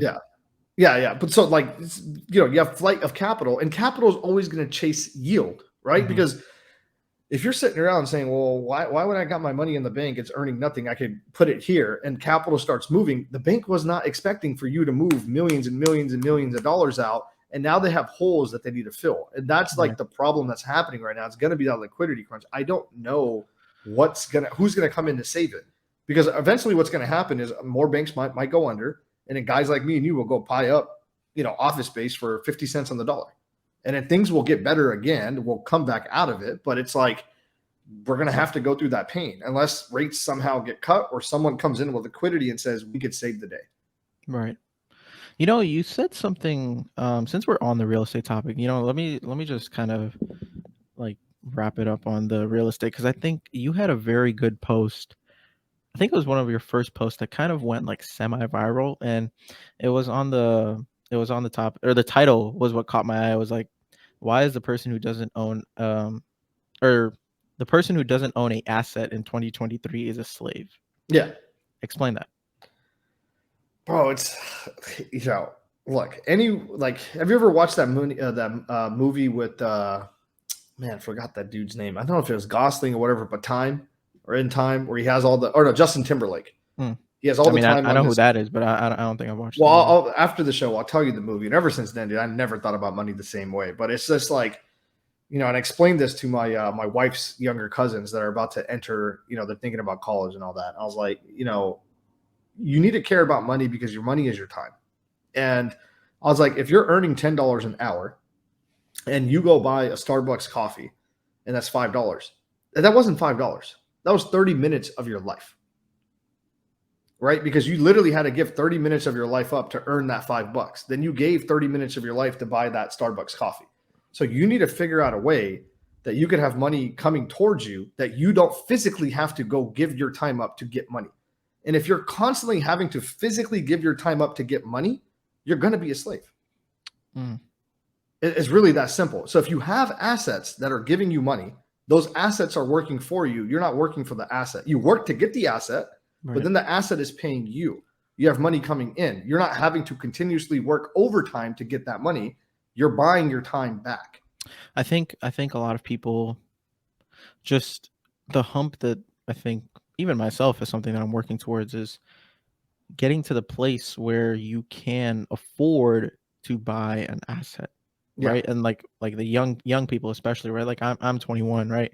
So I'm, even now, so I've been working for the past 2 years. I'm trying to get to that level where it's like, okay, I'm in a spot now where, okay, let me buy a house, or let me get a rental, or let me do something. So if there was someone who had a good amount of cash sitting, let's say if it's like 25 grand, 50 grand, 100 grand, whatever it is, if they wanted to get into real estate, let's just use that as an example. If they're looking to buy a house soon or a property, what would you advise? Would it be like a home? Would it be like a rental, a duplex, a single family, multifamily? Like, what is the process of doing it? Because I think everyone here is like, hey, buy a property, get assets, but what is the breakdown of actually getting that asset and doing it? Yeah, see, so the thing is like, look, real estate is very capital intensive. It's all a capital game. If you have enough money, you're going to be able to succeed in real estate and survive. Like, it's really that simple. And anyone that tells you opposite, like, you could get this with no money down, you could get that. Sure, you could get something with no money down or whatever, but what the fuck are you going to do when the roof falls apart? And you got to come up with 15 grand on the spot. And there's no lines of credit and your credit cards are maxed. What are you going to do? Cash reserves. I mean, yeah, you got to have money. You got to have You got to have money. So my advice to people is, honestly, first and foremost, it's invest in yourself.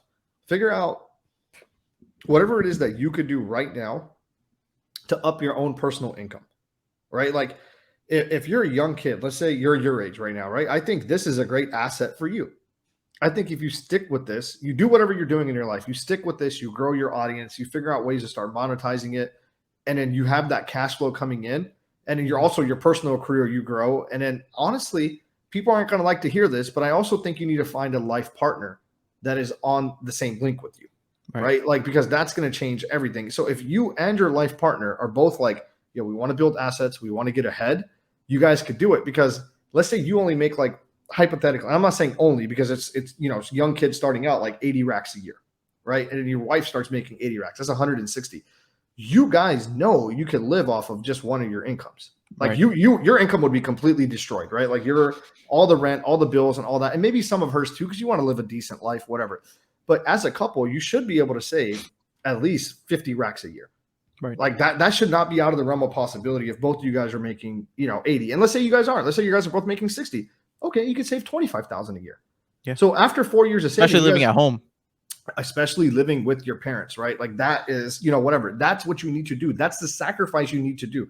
Everyone has to sacrifice at a certain point. You need to sacrifice. You need capital. To me, if you're going to do real estate, I'm going to be 100% honest with you.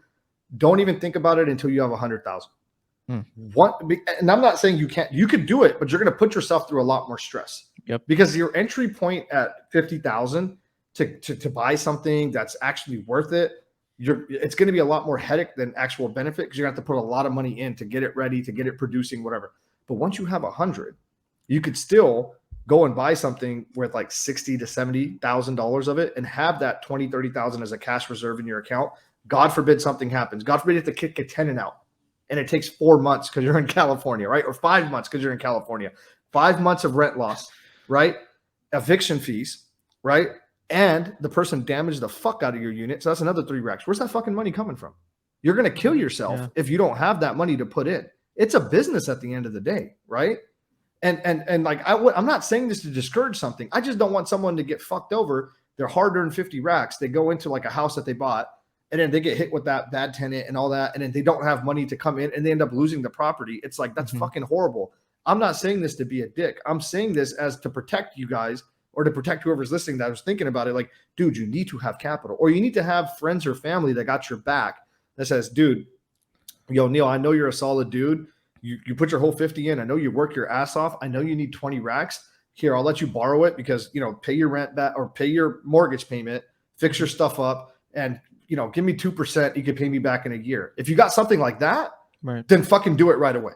But just have a plan for your oh shit moment. So like when people say underwriting, the way you need to underwrite your deal, and this is an easy deal to basic math, how to evaluate real estate. For me, it's 100 times whatever the monthly rent is. That's the value of that property. And I'll explain it to you very simply. If you're buying a single family home and the rent in that area and the rent is collecting is about $1,000, you multiply that by 10 months, it's 10,000. You multiply that by 10 years, that's 100,000. So that means if you paid 100,000 cash for it, you would get your 100,000 back in that 10 years. Why did I leave out the other 2 months? Well, property tax and insurance. And why didn't I add CapEx and maintenance? Because you're going to need that along the way. because you're also going to have rental appreciation. You're also going to have rental appreciation, right? So that's like the value of what you should pay for that asset today. And you should try to get that at a 5 or 10% discount if you can. Wow. So you actually, so it's funny. I was asking one of my cousins this, who is big in commercial real estate. I was like, how do you evaluate your commercial properties? And the fact that you keep it that simple, I think it's very helpful. That's a quick. I mean, after that, Yeah. you got to dive into the numbers. But I look at fucking probably 6 to 8 deals every single day. Every single day. No shit. Like every day across, because we invest in Missouri, we invest in all of Texas, and we invest in California, unfortunately still, but we're trying to change that. But those two. So we get brokers that DM us. Sometimes it's like 3 or 4, sometimes it's 10 deals. They just pop up. And I'm like, fuck, how much energy am I going to put in? And I don't think people realize that. I think people think this fucking, like, when they look at my page and they see the deals that I did, like, oh, this guy just has a lot of money. He just bought some shit and he got lucky, and it's what, and just like, no, every deal I did, there were so many deals that I didn't do, so many fucking countless hours with Excel sheets and all this process that I had to go through to be like, oh, that's a good deal. That's a value add. It's in the right location. The area is getting gentrified. I could add value by, changing the parking and changing the pet fee and doing this. And, it's a fucking grind. It is a grind. And you're going to learn those things. I can't teach you everything at once because it's like, it's a lot. And half of it you're going to learn as you get into it. Right. And use your resources. If you're serious about real estate investing and you're not on Twitter, you're not fucking serious. Bro, you're not serious. Dude, I think Twitter is the best app. Yeah, it is. And it's the best. Yeah. So for me, how would I do that deal is, let's say, I gave you my 10, right? That's 100 racks. I would try to get it from 95 to 90,000. But if he was like, no, I want 100 for it, I'd be like, fuck, okay, 100. Even if you paid 110 for it, if you paid 10% above what you think, but because you think you could increase the rents, you like the area, all these things factor in, that's around the price range I would pay. Then it gets into my reserve. So you need 20% down for that, right? Usually from a regular bank, but that's not realistic. If you're doing a single family home as an investment, no one's going to give it to you for less than 25%. That's all fucking cap. You're going to need 25% down. And for me, my margin of safety is whatever your purchase price is, you need to have at least 3% of that purchase price on hand. So if you bought something for 100 racks, you need to have 3,000 in your bank account just set aside as shit's about to pop off, right? And because it's ludicrous for me to say, oh, you need to have 10%. That's too much capital tied up. But you need to have your budget. And then in my other personal opinion, as you start getting into this game more and more, when you're starting off and you're young, you need to do the work yourself. So that means when that tenant leaves, you better fucking YouTube how to do paint. You better YouTube how to strip, because you're not going to save money if you don't do that. Unless you have a really good paying job, then you mentally understand this is a long-term investment and you're willing to fork it out because your debt's being paid down, assets being appreciated, rent's coming up, and you have 10% of the purchase price set aside for the bullshit that's going to happen, for the evictions, for the unit turns, for the roof, for everything, then you don't need to do it yourself. But if you're really serious and you want to learn, you better learn how to start doing things yourself, right? Like that's how you're going to succeed in this business. And it's really a business. It is a business. I'm tired of fucking people. It's such a fucking joke, dude. I don't even talk to people. I would start unfollowing people if they say real estate is passive. It's not fucking passive, bro. It's not passive. It's a lot of work at once, right? You might go 2 months and everything goes fine. Your rent's being collected, everything goes, and you might go through a week of hell. Tenant stops paying, gets in a fight with his wife, punches holes in the wall, breaks the window. Now you got to evict and you're coming in. There's damage. That can happen. And you just need to mentally prepare for that. And that's my best advice I could give people is if you're jumping in, be well capitalized. And if you got a group of friends that you're down with and you trust and you guys are like in this thing together, pull the money together, bro. Because the SEC is not going to say anything if you have a special relationship. If you're best friends with somebody, if you got 4 of your boys and you guys are all tight and you guys go in and you guys got $200,000, dude, don't go shoot for the moon and take that 200 and try to buy $1 million property. Take that 200,000 and buy a local house next to you for like 175 or 200 all cash. All 4 of you guys are working and all 4 of you guys know, hey, we're going to tap, everyone put an extra $5,000 in, everyone put 55 grand in. We'll have one bank account. We'll put 20 racks in as safety. And the other 200 we'll buy something cash and we'll just let it start building up. And every 3 years, we'll go out and we'll buy another house cash. And you just do that, you'll be fucking fine in your life. Long-term game. It's a long-term game, man. And that's another thing I want to say. It's not going to happen overnight, but you need to start somewhere. And if you haven't started, you need to start mentally. You need to start mentally and say, okay, I want to be there. I want to put myself in a position where one day I could buy a rental. Start doing all the things. So if you're not making the income right now, start listening to all the podcasts, buy books on real estate investing, go on Twitter, literally type in on Twitter, real estate investing. You'll see some of the smartest people there. And you're like, wow, follow. Spend 30 minutes a day on Twitter, see all the deals they're working on, seeing all the nuggets they drop, you know, like the strip mall guy.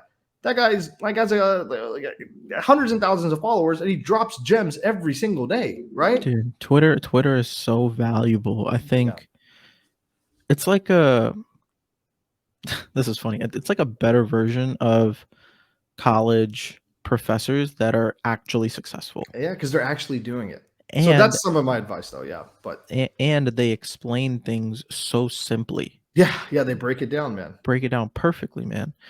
Yeah. And I also love how I don't know if you've been doing it as often now, but like you do the whenever you're fixing up a property or whenever there's like damages or something, you're always posting about it on your stories and talking through your thought processes and all that. So even like when you were first starting out, like putting everything on social media, I would watch that and be like, damn, like he's really doing it. Like, and you're explaining everything. So I think it's super valuable. It's a long-term game and it truly is a business. So, and this is really valuable for me because, you know, I want to get in this sooner than the next couple of years, but I'm in that, you know, you'll get it, bro. Look, like getting that capital. Now that I hear you say it, okay, I know the number I need to hit. Maybe I should like get a little bit more than that, and then maybe once I'm there, then I'll hit Johal.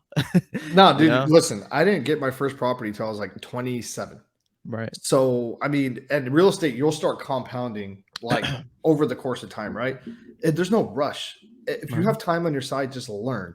And my thing is, I'm not telling people to just partner with me, bro. Become my limited partner because I have to follow the law. You got to be accredited. You got to have all that. My advice to other people are like, you can do it yourself. Like, and share the pot with your friends and family. It ain't fun if you're the only one that has money and everybody else is like, fuck, man, I'm stuck. Get 2 or 3 friends that are really passionate, just as passionate as you are, as trying to grow together. You know, sit down, go lawyer up, go talk to a lawyer, put the capital down to $2,000-$3,000, form the partnership, put the bylaws in there so everyone's on the same page. Everyone knows, hey, everything's done through debit cards and checks. There's not going to be any lying or cheating. Go find a CPA that's going to write your guys' book for you. You know, put 55 down. Get your other friends to put 55 and 55 down, and start just fucking hitting LoopNet and Zillow and just start working like crazy dogs. And you know, just find your first deal. Go through it. You know, there's nothing wrong with sharing the pie. But if you want to do it yourself, you could do it yourself. Just understand it's going to take a little bit longer to save that capital. You know what I mean? And there's so many ways to make money in real estate. I'm the type of guy that like I like to take it slow, and I don't want to sell. Like if I sold, I think I'd be a lot further than where I am right now because I would have just kept 1031 and all that. But like I don't want to do that. I've worked way too hard to find the deals that I have. I understand the deals that I have. And I'm happy with the cash flow they make. And I'm just patient. I'm like, okay, I'll wait. I'll just wait. I'm just going to real estate and chill. I'm not in a rush to be like, oh, let me fucking sell this and go buy that and do that. I'm like, nah, if I bought a good deal and is generating me 10% a year in cash flow, why the fuck would I sell it? God gave you a blessing. Just hold it and let it keep compounding for you until you get to a point in your life where, you know, you're like, all right, this thing ain't worth it for me anymore. I could roll it into something much bigger. But until then, it's just like, just have patience. You're going to make money in real estate over time, not right away. And like, if you're jumping in, you got to give your 5 years. 5 years. You got to give yourself 5 years. You're buying a property today. You'll judge that property 5 years from today. And then you'll know, was it a good deal? Was it not a good deal? Where's my cash flow out? Should I jump out? Where's the market at in this area? Like, did I buy right? Did I buy wrong? But if you're like, it's not like a fucking stock. You can't just jump in, jump out, right? Like you're making a commitment. And my thing to everybody is at least make a 5-year commitment. If you're not willing to hold that property for 5 years, don't buy it. And I don't believe in flipping. Hey, kudos to you if you're doing it.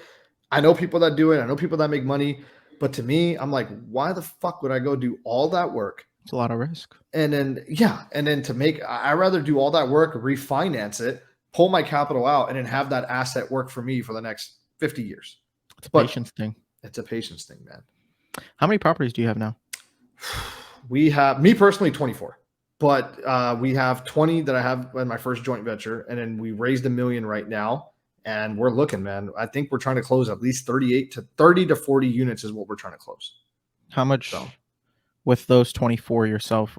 Do you like how much are you making on a yearly basis with just cash flow?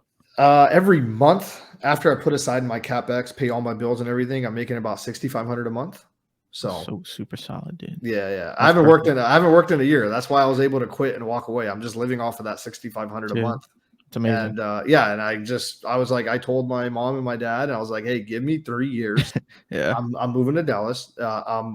This year doesn't count because this was like a set everything up year, because I'm also starting a insurance brokerage down here too. So oh wow, really? Yeah, I'll get into that once I've actually, I don't want to speak on it because I don't know anything about it yet. But once I'm in it, I will definitely share that. So that's going to be my 9 to 5. Wow. And then I won't have to touch my income, and that will start growing. And then I'll continue to raise funds because I've done it, and people that are around me know, like, oh, this guy knows what he's doing. We'll rather just give him 50 racks and let him invest for us. And so that's my plan. I want to read something that you put on your Instagram a while back. I think March 24th. Inflation is a nation killer who cares about an economy when your society will crumble. So that's something that you said, and then a stat that I read that I was reading off of, I think it was something called TechCrunch. I don't know where I read it, but it said 80% of all U.S. dollars in existence were printed in the last 22 months, from 4 trillion in January of 2020 to 20 trillion in October of 2021. So when I read that, when I hear that, me personally, it scares me, right? So does it scare you? And to someone who doesn't know much about let's say the economy, or what does having that much money printed in a short period of time do to the economy in the coming years, like in the next 5-10 years? Because I know you touch on this and talk about the economy a lot.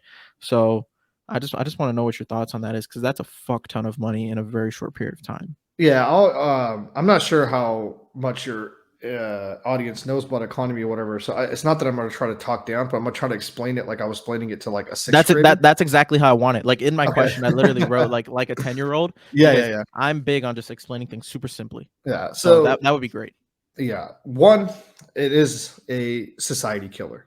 Who gives a fuck about your economy if there's going to be blood in the streets? And there's so much to unpack right now. Like I can't unpack all of it. I'm going to give you the highlights because we're going to start getting into the dollar, and I'm not going to stop talking. And then I'm going to start getting into pension reform, and I'm going to start getting into investing, for going towards social welfare versus going towards actual impact and innovation and growth. So I'll keep it very simple. And here's the thing. If you had saved $100,000, you worked your fucking ass off. All right. You gave up parts of your life. You took that overtime gig. You made sacrifices in your life that others didn't. The whole purpose of money is to protect purchasing power. Inflation kills purchasing power. I'll give you an example. When I grew up in the 90s, in the early 2000s, $1 would be able to buy you a nice, beautiful bag of everyone's favorite chips, or at least everyone in the Central Valley's favorite chips, hot Cheetos. That same bag today sells for $1.99. Your purchasing power for that dollar has gone down. So if you had $100,000, that money hasn't changed, right? $100,000 in 2000, if you just kept it in your bank account at 0% interest, would still be $100,000 today. The difference would be in 2000, you were able to buy 100,000 bags of chips and get all fat and then enjoy it and burn your tongue. Today, you can only buy 50,000 bags of chips. As people's purchasing power goes down, their quality of life starts going down. You just can't buy as much as you used to. Inflation stays sticky. That's the new famous word. That's the hot word you're going to see. Inflation's going to stay sticky. What the fuck does that mean? What that means is we'll use wood, because wood has always notoriously been sticky. When you have a product like wood, like 2x4s that build houses, that build fucking, all kinds of shit that we need, beds, tables, whatever. The way that the supply chain of wood is, it starts off in the forest, it gets chopped up, it gets delivered, and then you have a big supply and you start selling. When a pandemic hits and the supply chain breaks and the price of that wood goes up, everything else goes up too, because now you're having to pay workers more to come to work during that time period. Now you're having to build up the supply of wood. And that supply of wood needs the cost average down. You can't just fucking sell it at the same price every time. So when it means it's sticky, it means like it's going to get in a spot where it's going to continue to rise. Like it's not going to stick to one price. Right. That's the whole terminology of sticky. It's not going to just like, bam, it stays at $5 for the next. No, because the supply chains need to rebuild, right? You got to get the workers back. You got to get everything flowing again. You actually got to build up the wood. Now you have, like, let's say you're looking at a log of wood, like a stack of wood. I'll use my cards here. I love using like analogies here, right? So let's say like these cards are wood. These cards I paid $200 for. And then height of the pandemic, I paid $300 for this one, for that piece of wood. Then I came back down to $100. Well, I can't sell you the wood at $100. I got these, I overpaid for. So these have to average out because I got to stay in business, because I got to go back and chop up more wood. And I got to get that going, right? So we got to wait until this supply chain builds back up, and then the price sticks and is not sticky. Because when it's sticky, it means costs are still going up and down. We don't have a fixed price yet. Because like one product, there's so many hands that touch that one product that me and you consume. Very few businesses are vertically integrated, which means they own every single aspect, from like the coffee bean or like from the card manufacturer. They own the plastic to the print to the trucks delivering it to the stores. They own the stores. They sell to you. They can't cut costs along the way. Business is going to be done at incremental levels, and everyone's business is impacted, right, along with interest rates going up and people having to refinance their commercial spaces and having to refinance their cars, and that impacts things. Things are sticky. They're just, we don't know. Like a little bit here goes up, a little bit here goes down, until we get back into a flow like we did before the pandemic, where A to B, things are just, bam, they stick because your employment is kind of fixed. Everything is fixed and everything's welling like a well-oiled run machine. So what does that mean? That means things are going to continue to get expensive. And our labor needs to catch up with that. Our dollars that we're earning need to catch up with that, because it's running away from us. You are not able to buy the same amount of groceries. People that are earning the same that they were earning in 2020, they've noticed that their fridges have gotten smaller. They've noticed that they can't go out and eat twice a week. They can only eat once a week. They've noticed their insurance has gotten more expensive. They noticed that their property taxes have gotten more expensive. These are the type of things that kill a fucking economy, because if I feel like I'm doing all the fucking right things in my life and I can't even buy a house and I can't even fucking get ahead, fuck the system, burn that motherfucker down. And that's the fucking mentality that you're going to have a whole population have. Inflation kills a nation, because look at the Weimar Republic. That's exactly what happens. Because the government then, in order to pay debt and to pay their own debts and to make the welfare state, just starts having to print more money. You have to. Otherwise, an economy collapses. And as more dollars get printed, right, and they're chasing the same amount of goods, inflation just continues to go higher and higher. And then you, that's done everything right in your life and you had money in your account as a savings, gets fucking destroyed. Of course you're going to be mad. Of course you're going to say, fuck this whole system, burn it down to the ground. And that is something to be scared of. Right. And it doesn't happen overnight. One of the quotes I've loved recently, and I'm sorry to whoever said it, but it's burned in my brain now. There are decades where nothing happened, and then there's weeks where decades happen. Mm-hmm. So it's not going to be something like, oh my God, we're at 8% right now, and then all of a sudden we're going to go to fucking 30% inflation and we're going to run. No, it's going to be incremental, quarters that start compounding and people getting more and more angry, because it's not even about getting ahead. They're losing their standard of living. And that's the dangers of constantly just acting like money is just paper. It's not fucking paper. This is why I'm glad we started the conversation about, if you work for $10 an hour and you buy a $5 Starbucks, you gave 30 minutes of your life. Money is people's fucking time. They work their ass off to save that money, man. They missed birthday parties. They missed important life events. And you're robbing them blindly. Inflation is a tax that's just fucking robbing them blindly. And someone that already has assets, people that are investors, we're always going to be okay because we're going to, we figured out a way once we did it once, we know we're going to be able to do it again. But not everybody wants to be a fucking investor. Nobody gives a fuck about, not everybody cares about wanting to drive a Lambo or whatever. They just want to have food on the table. They want to be able to a chill life. That's it. And you are fucking robbing them of that. And you're going to only benefit certain people. And the pitchforks are going to come. That's my thing. And I don't think we're at that point where the world's going to end or whatever. There are things that we could do to save it. And one of the things that we could do to save it is we have to feel pain. So the Federal Reserve cannot drop that interest rate. That commercial real estate resetting, it has to happen. People don't want to hear it. But pain has to happen in order for things to reset, in order for things to cool off. Because like Jerome Powell said, he has the tools to fix the economy when it collapses down like that, right? Because he could just cut rates and we could get things back going. It's a short-term pain. He does not have the tools to fix runaway inflation. Once it gets away from you, you're done, dude. There's nothing that you're going to be able to do. You lose trust in your dollar. You lose trust in your system. And that's how nations fall. I think it ties everything perfectly together. Inflation, shit keeps going up. That's why you need assets. Yeah. Right. And assets help you make sure you don't get to that standard of living where it's like, fuck, man, I'm kind of getting robbed of my money. I want to take this even a little bit deeper, and I think you'll really enjoy this. So the bank term funding program, after the whole Silicon Valley Bank collapse, I don't know how much you read into it or know about it, but I want to read you this pretty lengthy tweet. So bear with me, but I think it's right up our alley, and I feel like it brings everything that you just talked about full circle. So it was by this guy named Rajat Soni. So for those of you listening, I'm gonna explain this thing. The Silicon Valley Bank, it was a big bank run that happened, and the bank term funding program was something that was created by the U.S. government to support American businesses and households and assure that banks have the ability to meet the needs of all their depositors. So I'm going to read this tweet. This means banks can take risks without being worried about a bank run anymore. Bank run equaling too many people simultaneously withdrawing money.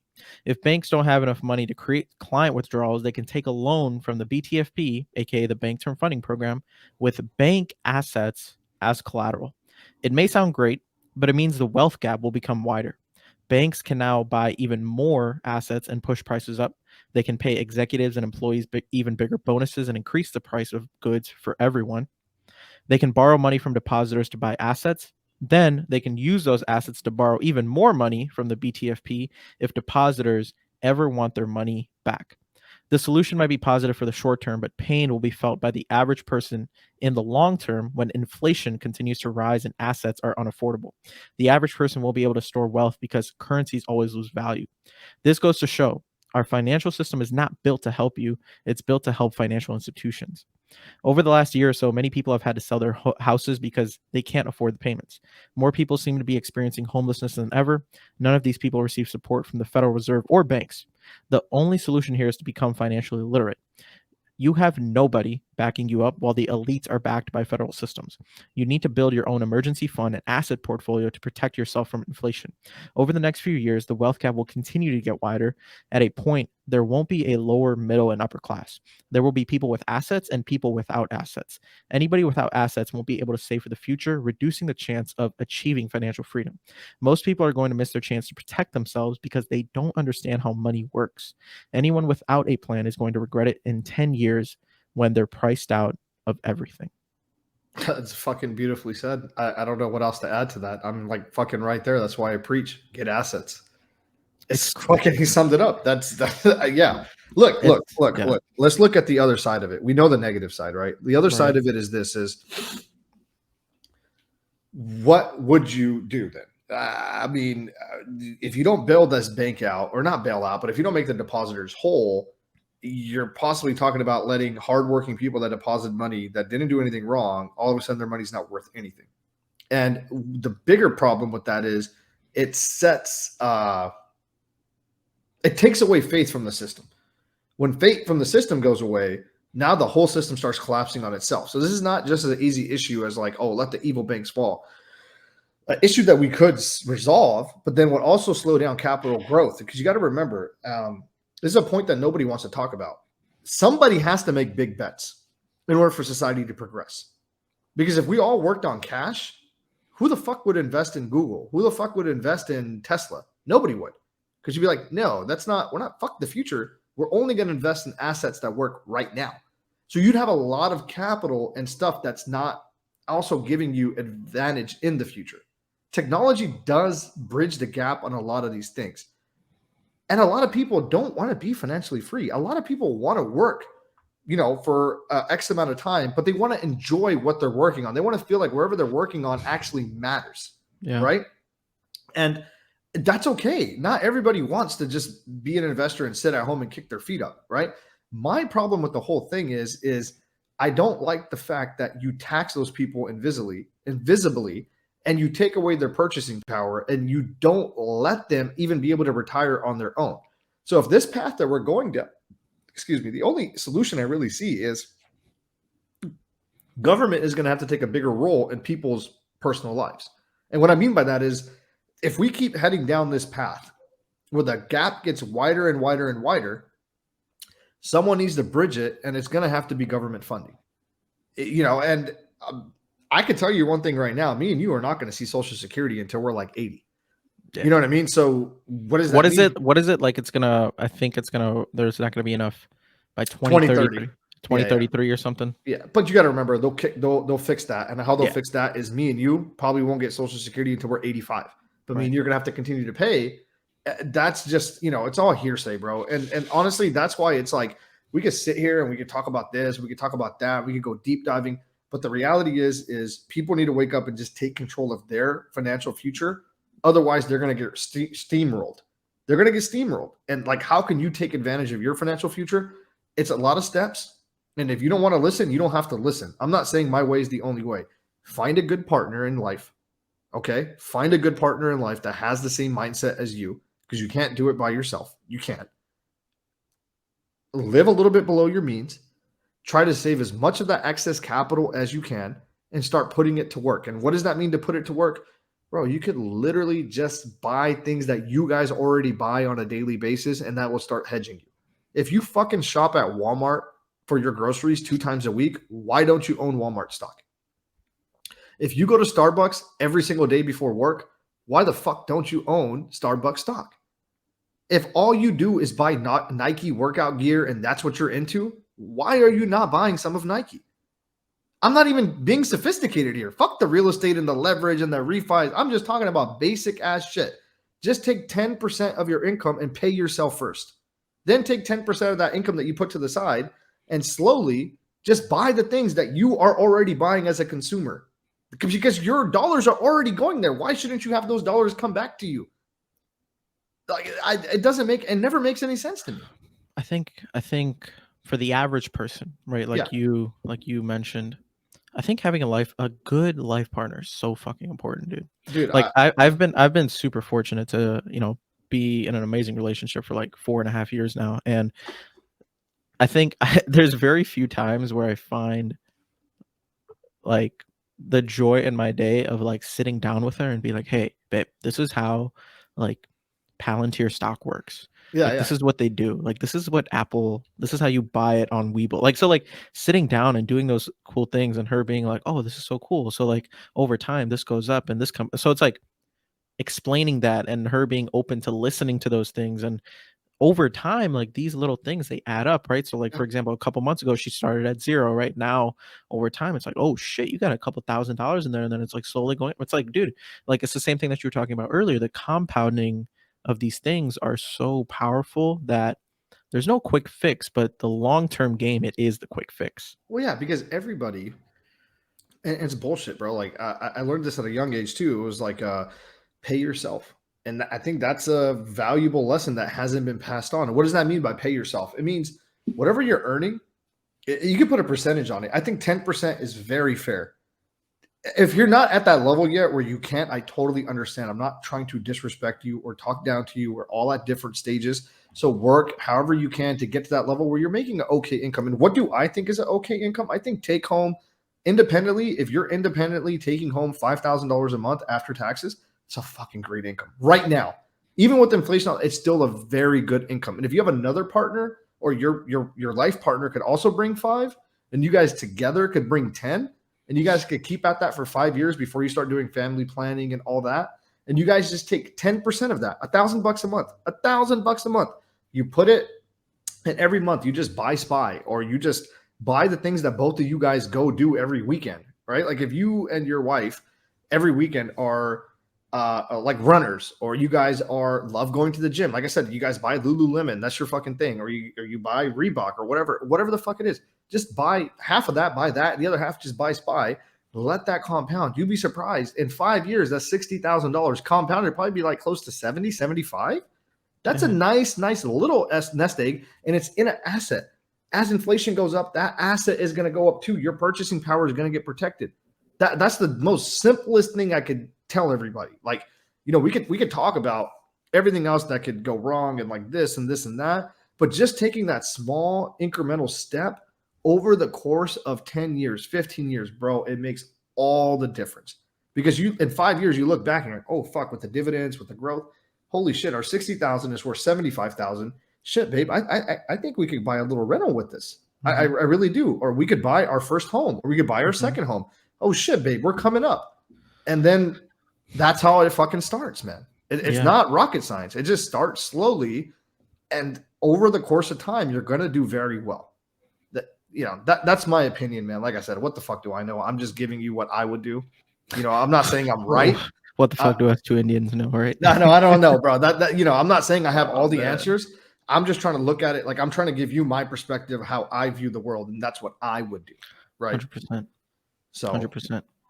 Why has politics become such a sport in 2023? You want to know why? Can I give you my honest answer? Sure. I don't even know if I should say this, because it's like, it is very disrespectful, but it's the truth. Fuck it. If you guys are going to hang me, you guys are going to hang me. But this is my truth. I think politics has become sport because it's easier to give an opinion on something that you feel about than to actually sit down and have to think through an actual logical thought. If I question you on politics, if I question you on economics or a business or real estate, there is about an 80% right answer. It's like, you could say, oh, what about this and what about that? But me and you're going to have an intellectual conversation about a property. We're going to have an intellectual conversation about a certain type of business, why it can work, why it can't work. And I'm going to challenge you. I'm going to press you. And there is going to be a right answer and there is going to be a wrong answer. But how can you ever tell somebody that their feelings are wrong? You can't tell me that what I'm feeling is wrong. Trump's a racist. It's just a witch hunt. That's what I feel. I'm never going to win about how you feel. When you go away from politics and you talk about other topics, it's about logic and applied logic. And logic out of politics has been taken away. So it's became a feel-good thing. You're fucking pissed off about your life because inflation is high. You're our age. You can't get a house. You're trying to get a promotion. You can't get a promotion. You're angry. You got to direct it somewhere. So you find someone to blame. It's the fucking Democrats because they're running up stock options. Look at these corrupt fuckers. It's the fucking Republicans. They're stopping abortion. They're not giving us health care. It would have helped. It's a lot easier to just feel and just let out than actually have to be able to hold yourself to a fire and give an actual real substance behind it. That's my opinion. I think that's why it became sport. It's became a way to just take anger out and just to never be wrong because no one could question you on how you feel. It's become something that we can blame. Yeah. You want to know what I wrote down? So I wrote down, I literally wrote down politics, : and then I wrote down my answer. So here's what I wrote. Here's how I view politics. It may be because I'm young and don't know anything it might be, or don't know anything like what it might be. But why does politics affect so many people? ? This may be selfish or a hot take, but like no matter what happens in the world, I'll wake up tomorrow and have the same life situation. God willing, I still have a roof over my head, food and water on the table, a family, beautiful girlfriend, and everything I have in my life. So why should I let it take up so much of my mind space? Question mark. Yeah, why should you? That's my genuine take on politics. Yeah. And one of my best friends, he's gonna watch this. He and we talk politics and economy a lot, and he told me, he was like, it's important for you to like know about politics and be aware about it, knowledgeable about it. And I went on like a deep dive to get to know a lot about politics, or try to read up on it as much as I can on Twitter, right? Because Twitter is great. Mm-hmm. I find myself thinking a lot though, is like, what am I doing this for? Like, it's cool to have this knowledge, it's cool to know these things and current events and whatnot, but the more I let it take over my mind, the more easy it is for me to feel and get angry and want to lash out, rather than me not just think about it and just live my life. So I don't know. I just think nowadays politics has become politics and news, right? Like national news, News cycle. TV. Yeah. It's revolves a lot around money, propaganda, and feelings more than facts. So I can't agree more. It's unfortunate, man. Like, Yeah. Sorry, No, you're good. No, you're good. Go ahead. Look, man, like, it is mentally exhausting. Like, fuck, just the whole hacker situation. I haven't posted about it because I want to get more information until I do. I just posted what Zero Hedge talked about, like, the Pentagon papers that got released, and they're starting to verify that the money that we sent to Ukraine, surprise, surprise, a lot of it is being ate up by the generals and by Zelensky himself and all that. And so as an American, it's like, it's not going to change the deal I'm working on right now. Like, I have a stack of paperwork I still got to look at. I'm flying out to California tomorrow, and I got a whole bunch of other shit I need to do. Raise rents over there, fix some things up, a couple of business meetings. I'm flying back. What the fuck can I impact the world? But I think it's important because it is the fundamental. People died for us to be able to have the right to, one, be able to speak, and two, to be able to vote.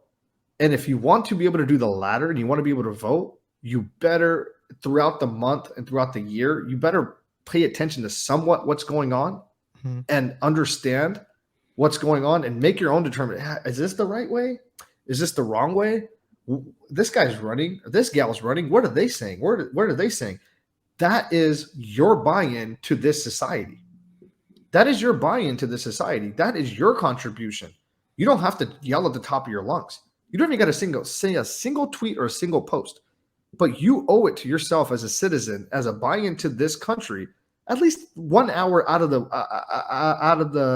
week, right? And give yourself an opportunity. If you're really left-leaning, watch Stephen Colbert or watch the whatever, but give one person on Fox News that you're like, I kind of fuck with this guy. I'm going to listen to him once a week or once a month for 1 hour, see where they stand on some issues. Be informed and make what you feel in your heart is the best decision for whoever's voting. And then follow them on Twitter and see what they're saying. If their opinions are at least 50% aligning with you, then let them do their thing. You carry on with your life. If they're not, then start looking for somebody else that you could invest in with your vote. That's the only reason I would say that we need to pay attention. And I agree with you 100%. You don't need to post every single thing that happens. I have to do it because that's the business I'm kind of in right now, right? To stay relevant. But as an independent person, it is okay to have, or it is good and it's healthy to have good dialogues. You shouldn't be yelling at somebody trying to rip their necks out. You're like, oh, I hate you because you got blue hair, and you hate me because I'm a conservative or whatever. No, it's like, hey man, I think this is, like we had a beautiful conversation about the school shootings. Right. Like a healthy, not that it was a beautiful thing to talk about, but like, we both agreed, like definitely something needs to be done. I think we both agreed that body cameras on every officer would be good. And if we could get counselors and we could get police officers on schools, that would be good.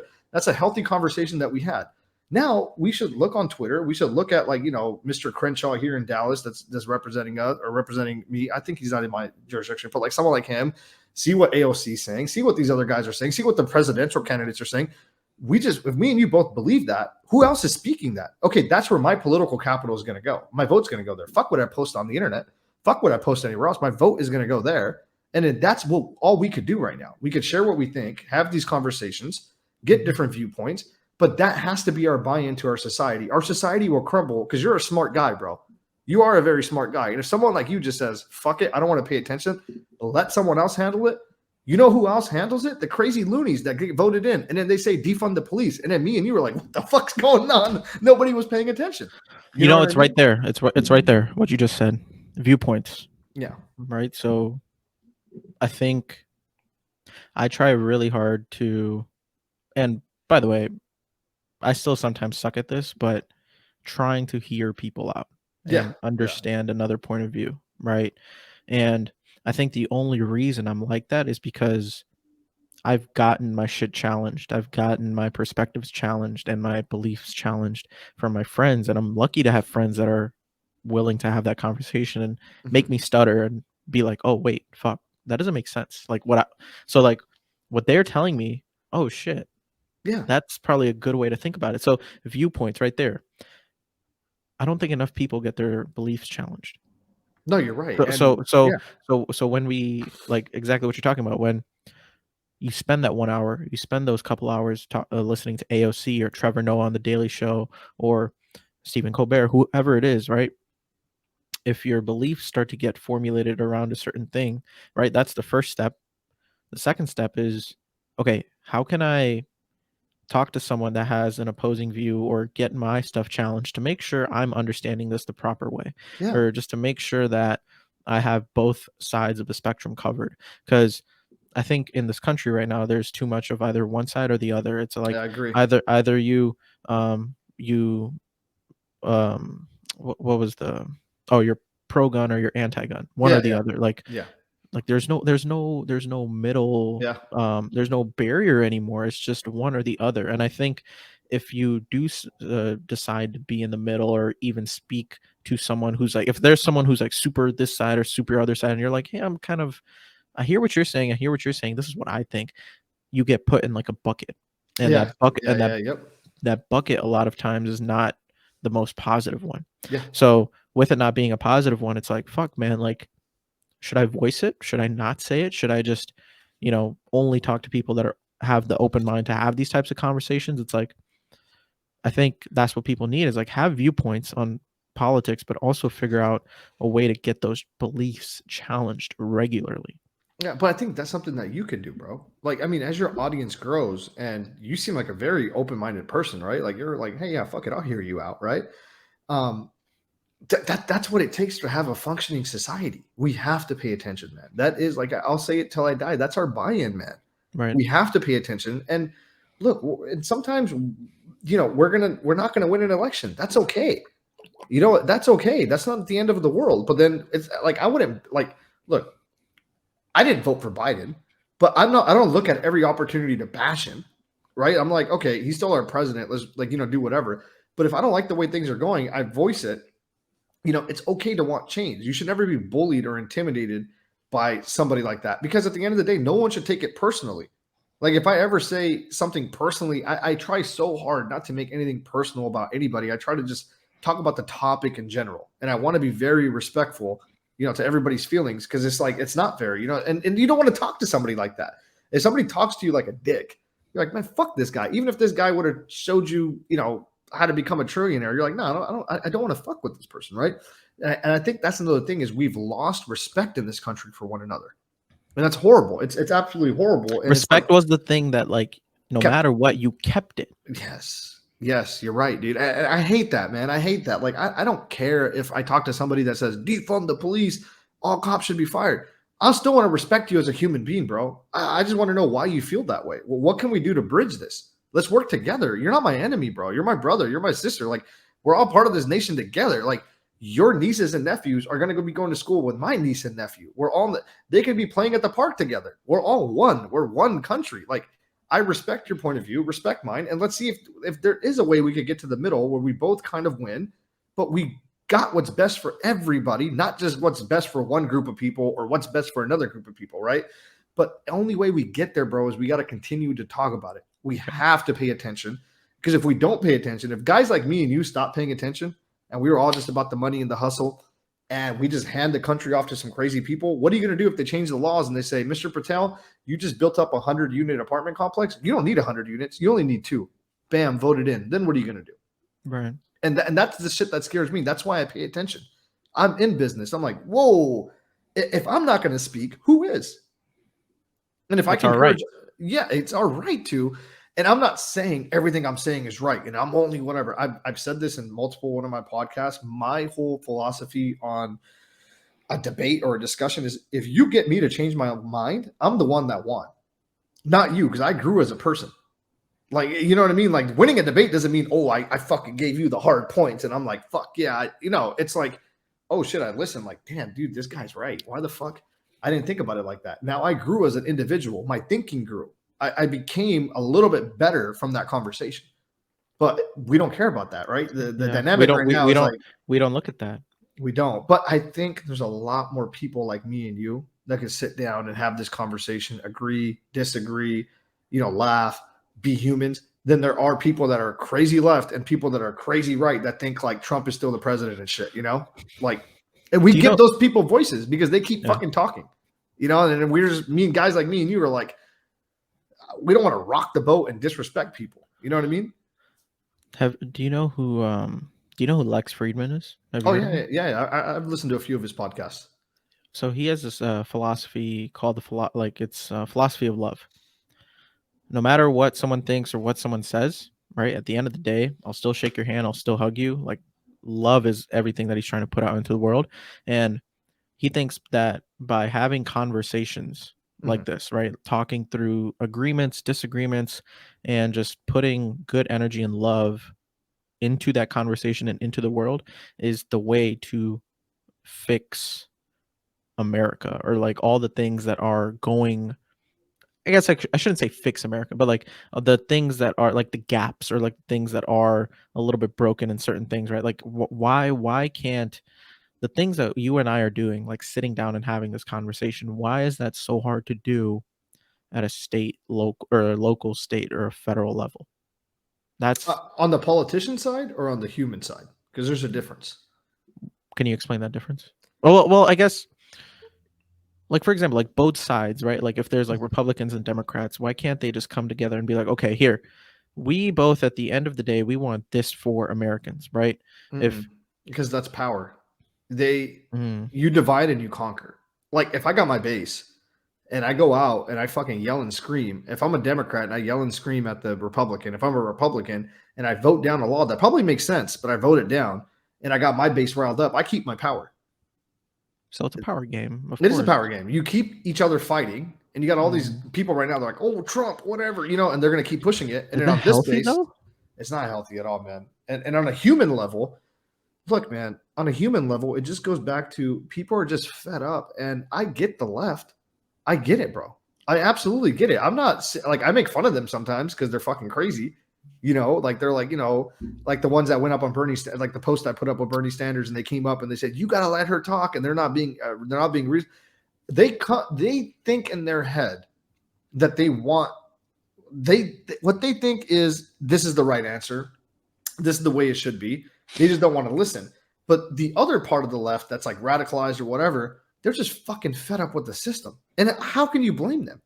They're like, yo, we're fucking 25, 26 years old. We got your fucking bachelor's degrees. We can't even get a fucking job or raise a family. So fuck it, burn it down. And that's been stemming since like the radical left that people want to talk about now. It's split two ways. It's split into people like me that after Occupy Wall Street and the bank bailouts happened, we said, fuck this. We got to get assets and we got to just protect ourselves. And the other side said they never forgave it. They're like, you guys fucked us. And then now you put these student loans on us and you guys fucked us even more. And they're lashing out in anger. And that anger grows as there's less and less there for society. That's what I think is the fundamental problem on both sides. And on the politician level, you want that anger to grow, baby. You want that anger to grow. More angry voters means if I can keep you angry, your passion and your vote stays with me. It's not necessarily about making a change, right? I can stay in power longer because I can cater to a certain group of people and continue to rile them up. And then those people think like, oh, this guy's really fighting for us. Well, they don't give a fuck about you. They're trading stock options to make hella money. But as long as they say the right things to be like, ooh, they got him, and then the base keeps wild up, they stay in power. As long as if you notice that the conversation never comes around money, it's always about social issues. It's never about the money. It's about school shootings, gun rights, abortion, social justice. What about the fucking money? Who's talking about the money? No one talks about the money because that's a no-no. We're not going to talk about how Republicans and Democrats are making millions of dollars. You get what I'm saying? Yeah, like that's the problem. Is they got us pit against each other while they're just printing and minting, and no one cares because they care more about the emotional aspect of it, and nobody wants to hear each other anymore, dude. You know, it's. I think down to the human level, myself, this can be a very naive, I don't know anything type of take. Yeah, those are usually the best, by the way. Okay, now you got pressure on me now. Now I'm kidding, but I think everyone has a little bit of Republican in them, and I think everyone has a little bit of Democrat in them. Let me explain what I mean. I love that already, bro. I love that already. Let me explain what I mean real quick. So we all want to make sure that us and our family and our loved ones, we're good, right? So we're going to make sure at the end of the day, we're going to fight for ourselves. At the end of the day, it's every man for yourself. And I think that's kind of what the Republican side, I think that's what they kind of gear towards, right? It's like, I don't disagree. Yeah, exactly. Like you're going to, we want what's ours. We want to make sure we have the money and the assets and the business shit, whatever. We want that for ourselves too. We want to be able to make our money, have our assets, do all that. But at the same time, on the Democratic side, you also want something that's like pushing for change, right? Like pushing things, like moving the needle is what I like to call it. So, okay, if there's all these social issues, right, we need groups of people that are actually doing things to make a difference. Yeah, no, 100%, right? So me, at the end of the day, look, I want to make sure my money in my bank account is protected and it's growing, and my girlfriend and my mom and dad and my grandma and all the people that I care about, they're taken care of. And I want to make sure that part of me, I want my bank account to get bigger and me to become a better person so I can use that money to take care of them. That's my Republican side. And I'll do it, and I'll agree with anything that not anything, but I'll agree with I see. I know what you mean. I'll agree everything, but I'll agree with things that'll help that side grow. Yeah. But on the other side, there's also fucked up shit that's going on in the world that I also want to be like, hey, this makes sense and we should push for this, right? Like people shouldn't be getting taken advantage of, or whatever issue it is, there's a right and wrong to it. Right. And everyone's right and wrong is different. So I get to gauge that and I get to think about, okay, what's right for me? What's wrong for me? Okay, this is what I think. And that's it. So it's like I have a little bit of this side and I have a little bit of this side. That's just how I think about it. Yeah. And isn't it kind of fucked up that we only have two parties? Yeah. do you think there's gonna be what if there's a third soon? I just think the machine is too big, man. Like you got to understand, like, so when you start looking, it's like digging into a foundation of a house. Honestly, in a sense, yes. Because once you start following markets, like how closely I follow markets, like on the daily, the reason why the market didn't crash when Trump didn't win or whatever is because they kind of realized like, oh, Biden is going to keep things going the way it is. Or this cycle in the 22 cycle, when the Democrats lost, the seats and this radical tax reform didn't come through, everybody kind of knows. The lobbyists kind of know. Everybody knows. Everyone that's betting in the markets and the futures and everything knows, oh, shit's going to be status quo. And the economic side, we kind of want the status quo. We don't want shit to rock the boat that much. We don't want massive legislative change or like a new deal to come on, because then we got to reevaluate everything, all the dollars we put to work. And we either got to pull out or pull in or whatever. So the way the machine is working is like the money's already too entrenched. It's like a river. Like, when it came down, it went right for the Republicans, left for the Democrats, and it just got deeper and deeper and deeper as more and more money and more water flew into those rivers. Because think about it this way. No, you're good, brother. Think about it this way. If if I'm the DNC and there's a young, radical person coming up in like Detroit or whatever, I'm going to just allocate my money and destroy that person and put my candidate there. We control power. And unfortunately, that's just how it works. Now, can it change?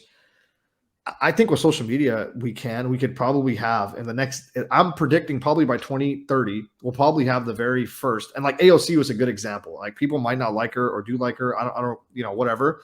but she's an example of like a social media politician. She got her own following. She's representing her own stuff in that thing, and she's entrenched. She doesn't really need, like, as long as she's okay to her base, she'll stay in power. And I think you're going to start having pockets of that across the country, and that's where they're going to start breaking away or breaking away in the Democratic Party, right? Like the Tea Party was a part of the Conservative Party, or like the Republican Party overall, right? It just takes time, bro. We're such a young country. Time. That's what I was going to say. I was like, it's going to take time. Let's have a little bit of fun. What would the world look like if we only pushed positive content on social media platforms and on news? Wow. Dude, I think we'd have TikTok. To be honest with you, because when I'm on TikTok, bro, I don't really see a whole lot of negative stuff. I see a lot of stuff that's like positive. I see a lot of stuff and this is not a TikTok promotion. I'm not saying that. That's so crazy you say that, bro. Hold on. I want you to finish your thought, but really quickly. No, go ahead. I've been talking all day. My bad. No, bro, dude, this is amazing. But it's so funny you say that, because I don't want to make you feel old, but my generation, right? Like the Gen Zers, it's all like controversial shit or like negative shit. And like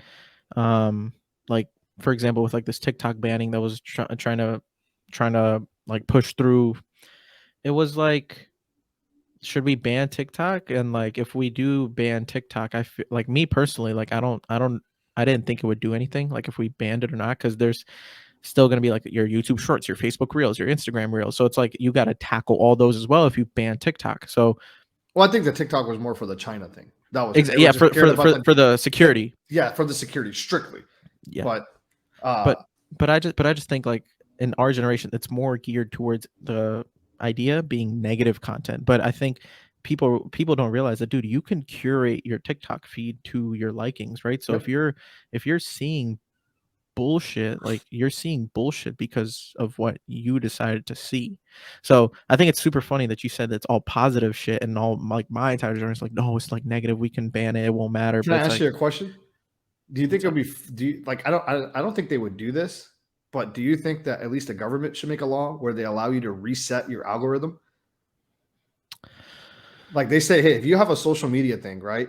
Or you got a social media account, all companies in America that operate, in your settings, there should be a reset button that allows you to delete all your data, all your history, and you restart on the app like you were brand new. So you get to pick again what you want to see. I don't know. Because I'm trying to think, like, how, like, I think there's probably some positives to it, but there's probably some negatives to it as well, just like anything else. I guess the positives to it would be like, fuck, if I'm seeing a bunch of shit that I don't like, it's like I have a great reset button. Yeah. I don't know. I'd have to ponder on that a little bit. What do you think? I mean, like, for me, it's always been, and I've posted about this so much. Like, I'm so tired of people bashing social media, because the reality is if all you're doing is looking at tits and ass and you're liking those, and then you're liking negative, like, politician posts, that's all you're going to fucking see. Right. But I'm a prime example of, like, you look at my fucking feed. There's a bunch of watches because I enjoy watches. I just love the mechanics and everything of it. But other than that, it's nothing but fucking business on my feeds. 100%. And I have some politics because I post politics, but I don't like politics on my Instagram. I don't know. I don't follow that many politicians. I don't like political posts. And I get them, like, randomly through Reddit. Like, I source through everywhere. People DM me. I take it, But all my stuff has been just to connect with people. I only like real estate pages and real estate content and income content and options content. And on my Twitter, I follow nothing but smart people that talk about the things that I love. Twitter's a hack. I'm just saying, it's a cheat code, right? But yeah. I think to answer your original question, it was like, I think it's like anything in life. You're going to get what you put in. And if what you're putting in is negative energy, that's what you're going to get back out. And if you're looking for that positive energy, that's what you're going to get back. That's just my opinion, bro. That's just what I've seen. And because I've learned so much online, I'm so thankful for social media, because not only have I been able to connect with people and have phone calls and conversations and all these things, me and you would have never fucking met in our whole lives. Yeah. Never met. Maybe we would have crossed. Yeah. Weird. It's weird. It's weird how shit works, man. I think so. When I hear, like, people, talk like saying, social media, like we should ban it, or it doesn't do anything for me, or it's not useful. Well, it's like, I just think, again, could be a hot take. I may not know anything, but I just think you're probably just using it the wrong way. I Yeah. fundamentally believe that people who aren't using social media as a way to catapult their um personal brands, or like putting their thoughts out there, like, I think it is the single greatest opportunity within the next 10 years. And shit, maybe I was probably 5 years late to it. You were Nah, you're probably, never late. You're I never I, late. I You're get it, never but late. you know what I mean. But Yeah. like, I think it's one of the best opportunities to grow something, right? So, and again, it's not for everyone, because this content shit and this social media shit, it's 10 times harder than what anyone else can ever think it is. Oh It's yeah, it's it takes it's a forever. it's a lot of fucking work, dude. Yeah. And the biggest part for me is, I've this 2.5 month span where I've been doing this daily podcast, and I'm on a mission to do it for a year straight, and then branch out from there, and still doing podcasts, but probably less episodes. But dude, I've met so many cool people in the Yeah. span of 2.5 months, bro. Like, Yeah. couple days ago, dude, I booked, like, they're gonna be coming on the pod in the next couple weeks, but I I'm having people come on the pod that I would just look at and be like, fuck, bro, they're a celebrity. They've talked to like every single person. And I'm just like, dude, this all happened because I decided to cold DM someone, or Yeah. email someone, or Yeah. post some shit, and that they Yeah. resonated with. Leading with love, leading with kindness. You get in what you, or you get what you put in, Yeah. type of shit. I think if you stick with this, bro, you're gonna get so fucking big and you're gonna be so legit. It's just, are you willing to stick with it? That's it. It's on you, bro. I really do. You have the talent. You're fucking super easy to talk to. You're very respectful. And you're not scared to just talk and just reach out to people. I think you're gonna do great, bro. I just think you guys just gotta be patient, bro. Yeah. If you just be patient, just stick with it, the fucking sky is gonna be the limit, bro. It really is. I appreciate that. Yeah. But yeah, man. Yeah, I've met a lot of cool fucking people, man. Oh, you're So gonna meet a lot of even more cooler people. And there are gonna just yeah, be so many opportunities opened up to you. You're gonna be like, what the fuck? Yeah, it's gonna be awesome. it's gonna be a fun journey. What's your biggest fear?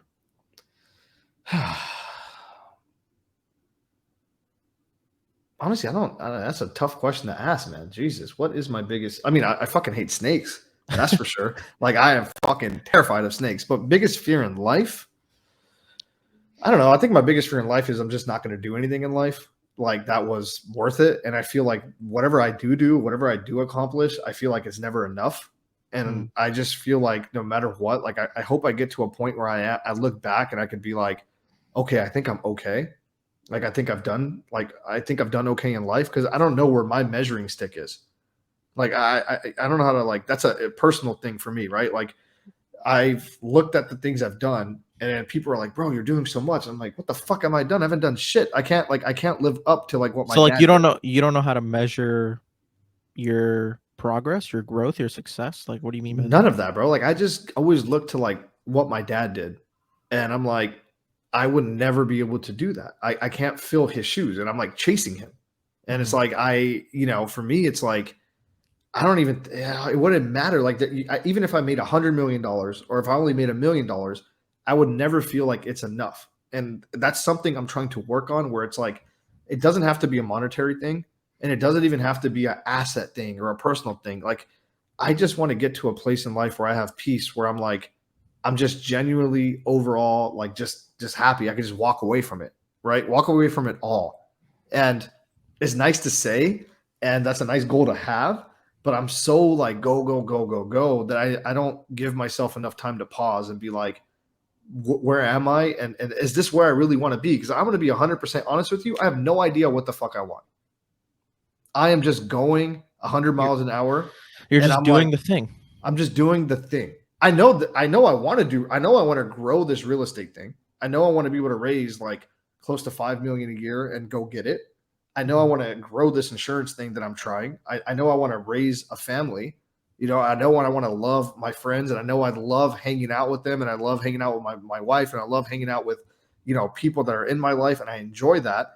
But I have no fucking idea what the fuck I really want. Like, what is it? I can't put a dollar amount on it. I can't put anything on it. And that kind of scares me, because it's like, what am I chasing, bro? I think No, That's because so what the fuck am I mm, chasing, bro? Like, that's what am I doing here? I What am I think doing here? I You think know? you answer the question though. So like what you're chasing, I don't know if you know who Alex Ramosi is. I don't. Dude, you have to watch it. Oh, like not some, all of his content. That like, Okay, DM me. I'm I gonna get on have, that flight. I have to, I'm gonna send you everything about Yeah. this man. But you know, my girlfriend, I showed her 1 2 hour podcast of this man, and it changed her perspective for like everything she's accomplished this past 6 to 12 months, everything. And he has this philosophy and this. It's kind of like a nihilism kind of thing where like it's like an aspect of nihilism where you believe like nothing matters or you don't believe in anything. It's kind of extreme, but the main takeaway from it is that there is no should or because in life. You just do it to do it, right? So when you do the things that you enjoy, you're just doing it. And I think Yeah, but that's what that's also my that fear right that now because I'm like, why that am I doing it? I don't know why I'm doing it. You know? but you're doing it for you're doing it like you just named off the reasons, right? You're doing it to make sure that you take care of your wife and your future family or your your parents. You're chasing your dad. That can be your why, right? When someone asked Tom Brady, is like, hey, who's your hero? He said it was his dad, Yeah. and that's who he was chasing. And so that can be your why. It's like I think I struggle with that too a lot, especially No, because so what is your fear? What is your biggest fear?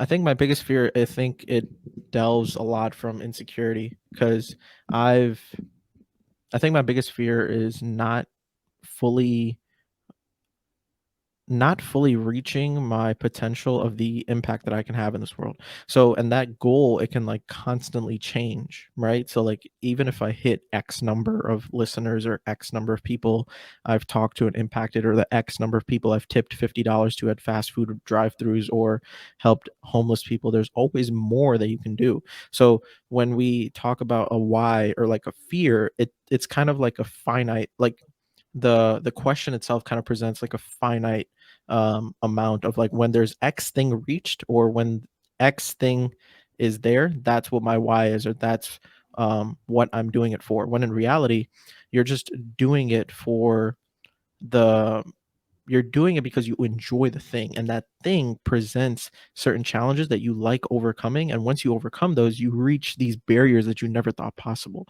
And when you get to barriers that you never thought possible, it's like, fuck, I'm going to do this for the rest of my life because I enjoy it so much. And Yeah. then you just fucking die.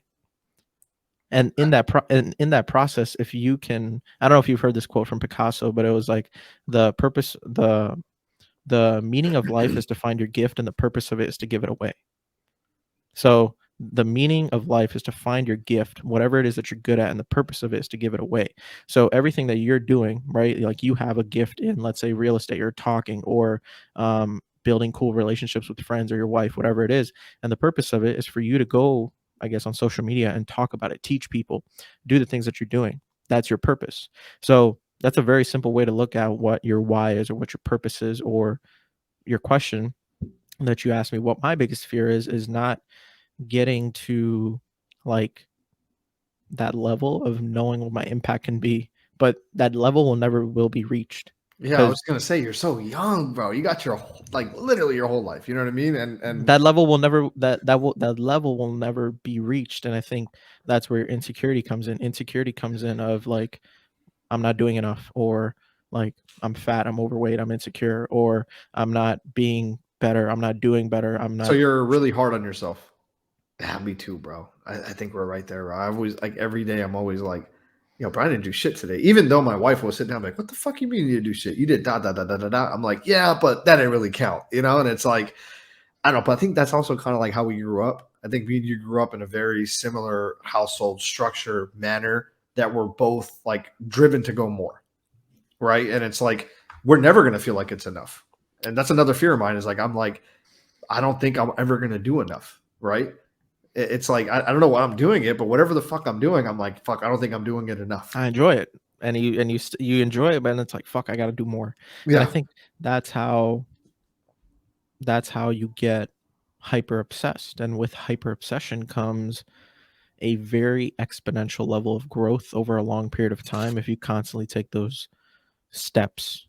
like those short compounding steps consistently. Yeah. You know That's how hard it is for me to post every fucking day? yeah, There's dude. fucking days where I just want to Yeah. fucking throw my phone at the wall and be like, I don't want to fucking do this. And then there's days that I just fucking love it. And I'm like, wow, I'm having so much fun. And then some days I'm like, fuck, do I really got to post this? Like, all right, fuck it, I got to post it. Yeah, and what I just told you about me getting Yeah, to have you're crazy. You're gonna do a podcast a day every day for a whole year. yeah, I've been doing it for 76 days in a row. Dude, fucking So shout out, bro. That is yeah, a lot. Hey, for anyone listening, you guys have no fucking idea. That is a lot of sacrifice. That is a lot. That's a lot, bro. That's a lot, yeah, bro. yeah. I don't know, and you know it's funny because when I started this, like I just thought I was like, dude, why? I'm gonna do a fucking podcast every day. Like I'll do it, but you get into a groove of things. Now it's like I can't sleep until I have a podcast ready to be uploaded tomorrow at 7 in the morning. So like even today, like I knew I had to interview you, right? So I had Yeah, to plan this 2 days ahead. So like on Tuesday, I was like, okay, I gotta make sure I have a podcast for Wednesday and for Thursday because I can't record today because you know I'm talking to you. This will go up, you know, next week. So it's like you get into this like level of obsession where it's like I can't miss. And yeah, like if you miss, then it's like fuck. Like you just did all that work for nothing. So it's like I'm being super hard on myself, but I know once I get to that year mark, then I'll be like I have you ever heard of the saying that the quality is in the quantity when you start? So so like just how you post like 3 to 5 times every single day, you're mhm. kind of like you're just putting shit out there, and like the more shit you put out you'll realize that over time you have a certain your audience gets geared towards a certain type of content, and then after you have enough like at bats, like swings at the bat of throwing content out there, you'll realize that oh shit, my audience likes to see this more than all this other shit that I post. Let's say if you do this for But three can I be years honest with you? I've never thought about posting shit that people liked.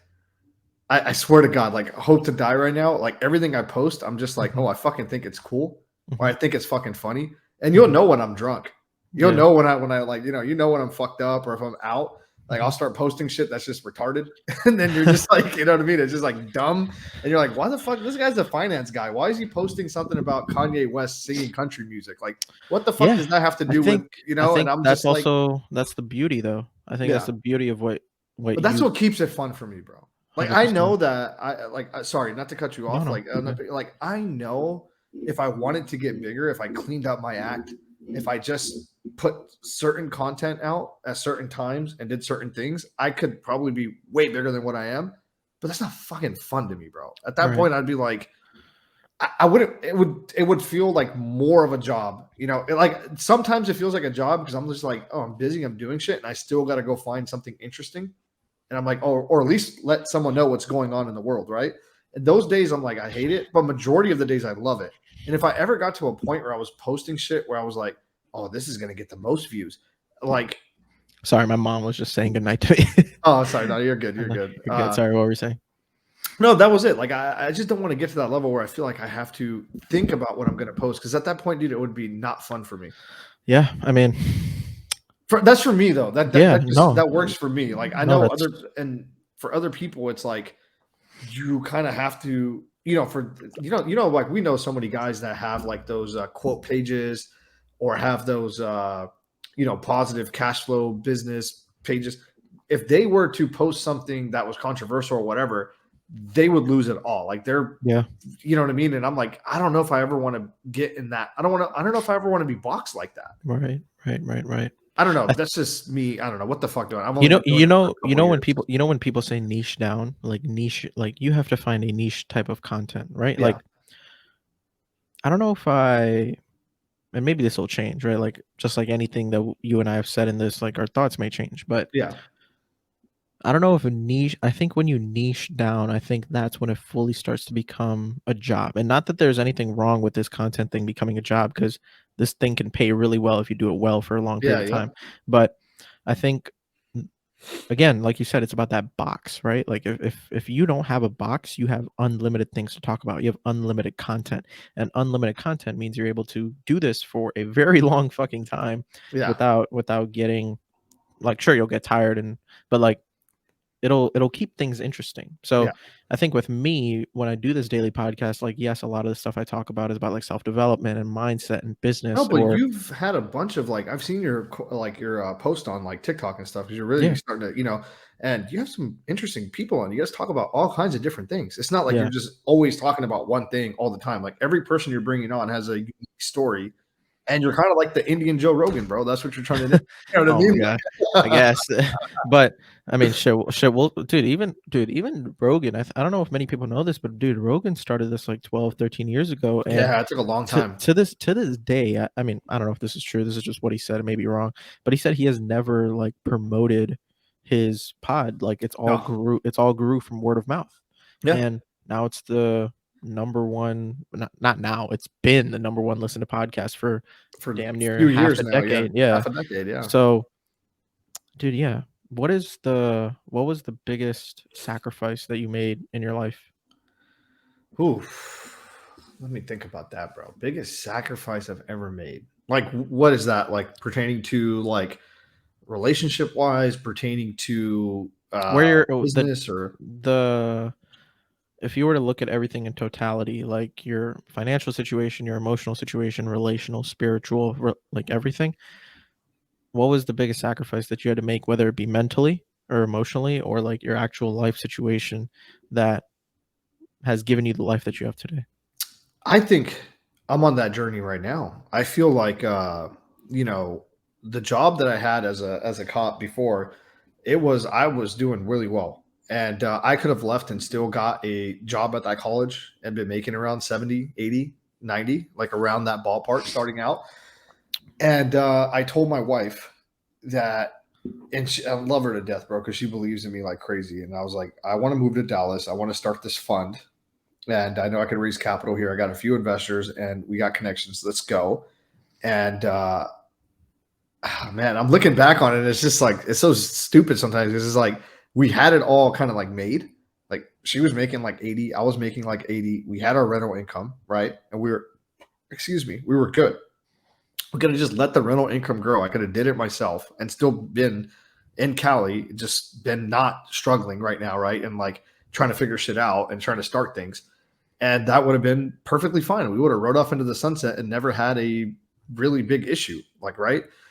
And putting all that on pause and going and tapping into my rental income, into my savings to start this, real estate fund and to start this insurance thing and to move halfway across the country, to say like, hey, fuck it, I'm here. I'm going to go try it. It's a big So risk. far, that's been my biggest like sacrifice because I could have just took the easy route and just kept doing what I was doing. Everything would have been fine. And I don't know if this shit's going to work out. I don't know. I hope it does. I'm going to give it 110%. I owe that to my LPs. They trusted in me. And of course, I'm going to deliver on that end. But I don't know if I'm going to be able to continue to raise money and do what I want to do. I might have to maybe I only raise with these guys only. And after a couple of years and my insurance doesn't take off, and I'm like, fuck, I got to move back. I can't just stay out here and just live off my rental income because I'm not growing and I want to grow. I don't want to just stay the same. So that to Dude, me has been my yeah. biggest sacrifice so far. So I'll let you know how it goes in a couple of years. No, dude, Yeah, that's super insightful. I yeah, don't know. Now I'm thinking about it myself. Like, what is the biggest sacrifice? I mean, given that I'm super young, I think the biggest sacrifice I made was leaving college early. I mean, yeah. I could tell that really bothered you, but I could tell, that has been I could just tell it bothers you, man. I mean, I feel like you felt like you let your dad down, but it's not that, bro. It's not that at all. I feel like you can't be too hard on yourself there, bro. You're chasing. You only get one life. You only have so much time. And with this beautiful, beautiful life that you got and this once in a lifetime opportunity you got to even live, mhm, you said, screw everything. I'm going to chase my heart. I want to chase what I really, really want. And that takes fucking balls, bro. right, Because for you to play it safe, it would have been finish school, wait, get a little job, then start this thing. dude. I I have think that's why both. you're, yeah, but I think that's why you're going to succeed. I have both, bro. I have such a Dude, I have a I have a great job, right? And like the job that I've been at now, it's been like a year and a half. And granted, like there's some things at the job that can be better, right? But bro, you know what doesn't experience wins. Yeah. Well, I'm proud of you, bro, because you put your nuts on the table and you bet Yeah. on yourself. You bet Yeah, on no. yourself, bro. I I mean, So fuck what I'll anybody says, yeah. dude. Like, I'm proud of you, bro. No, I That takes appreciate massive, massive balls. That takes massive, massive, like, I don't even know what the word is for that, but it's right. like, I wish there was more people like you that did that. This world would probably be a better place if we had more Yeah. people that believed in themselves and just went for it. I appreciate that, man. It's things that they really humble you when you hear things like this. So I really Yeah. appreciate that. It's yeah, it is something that bothered me because it's like your parents' dream, right? But then it's like Yeah.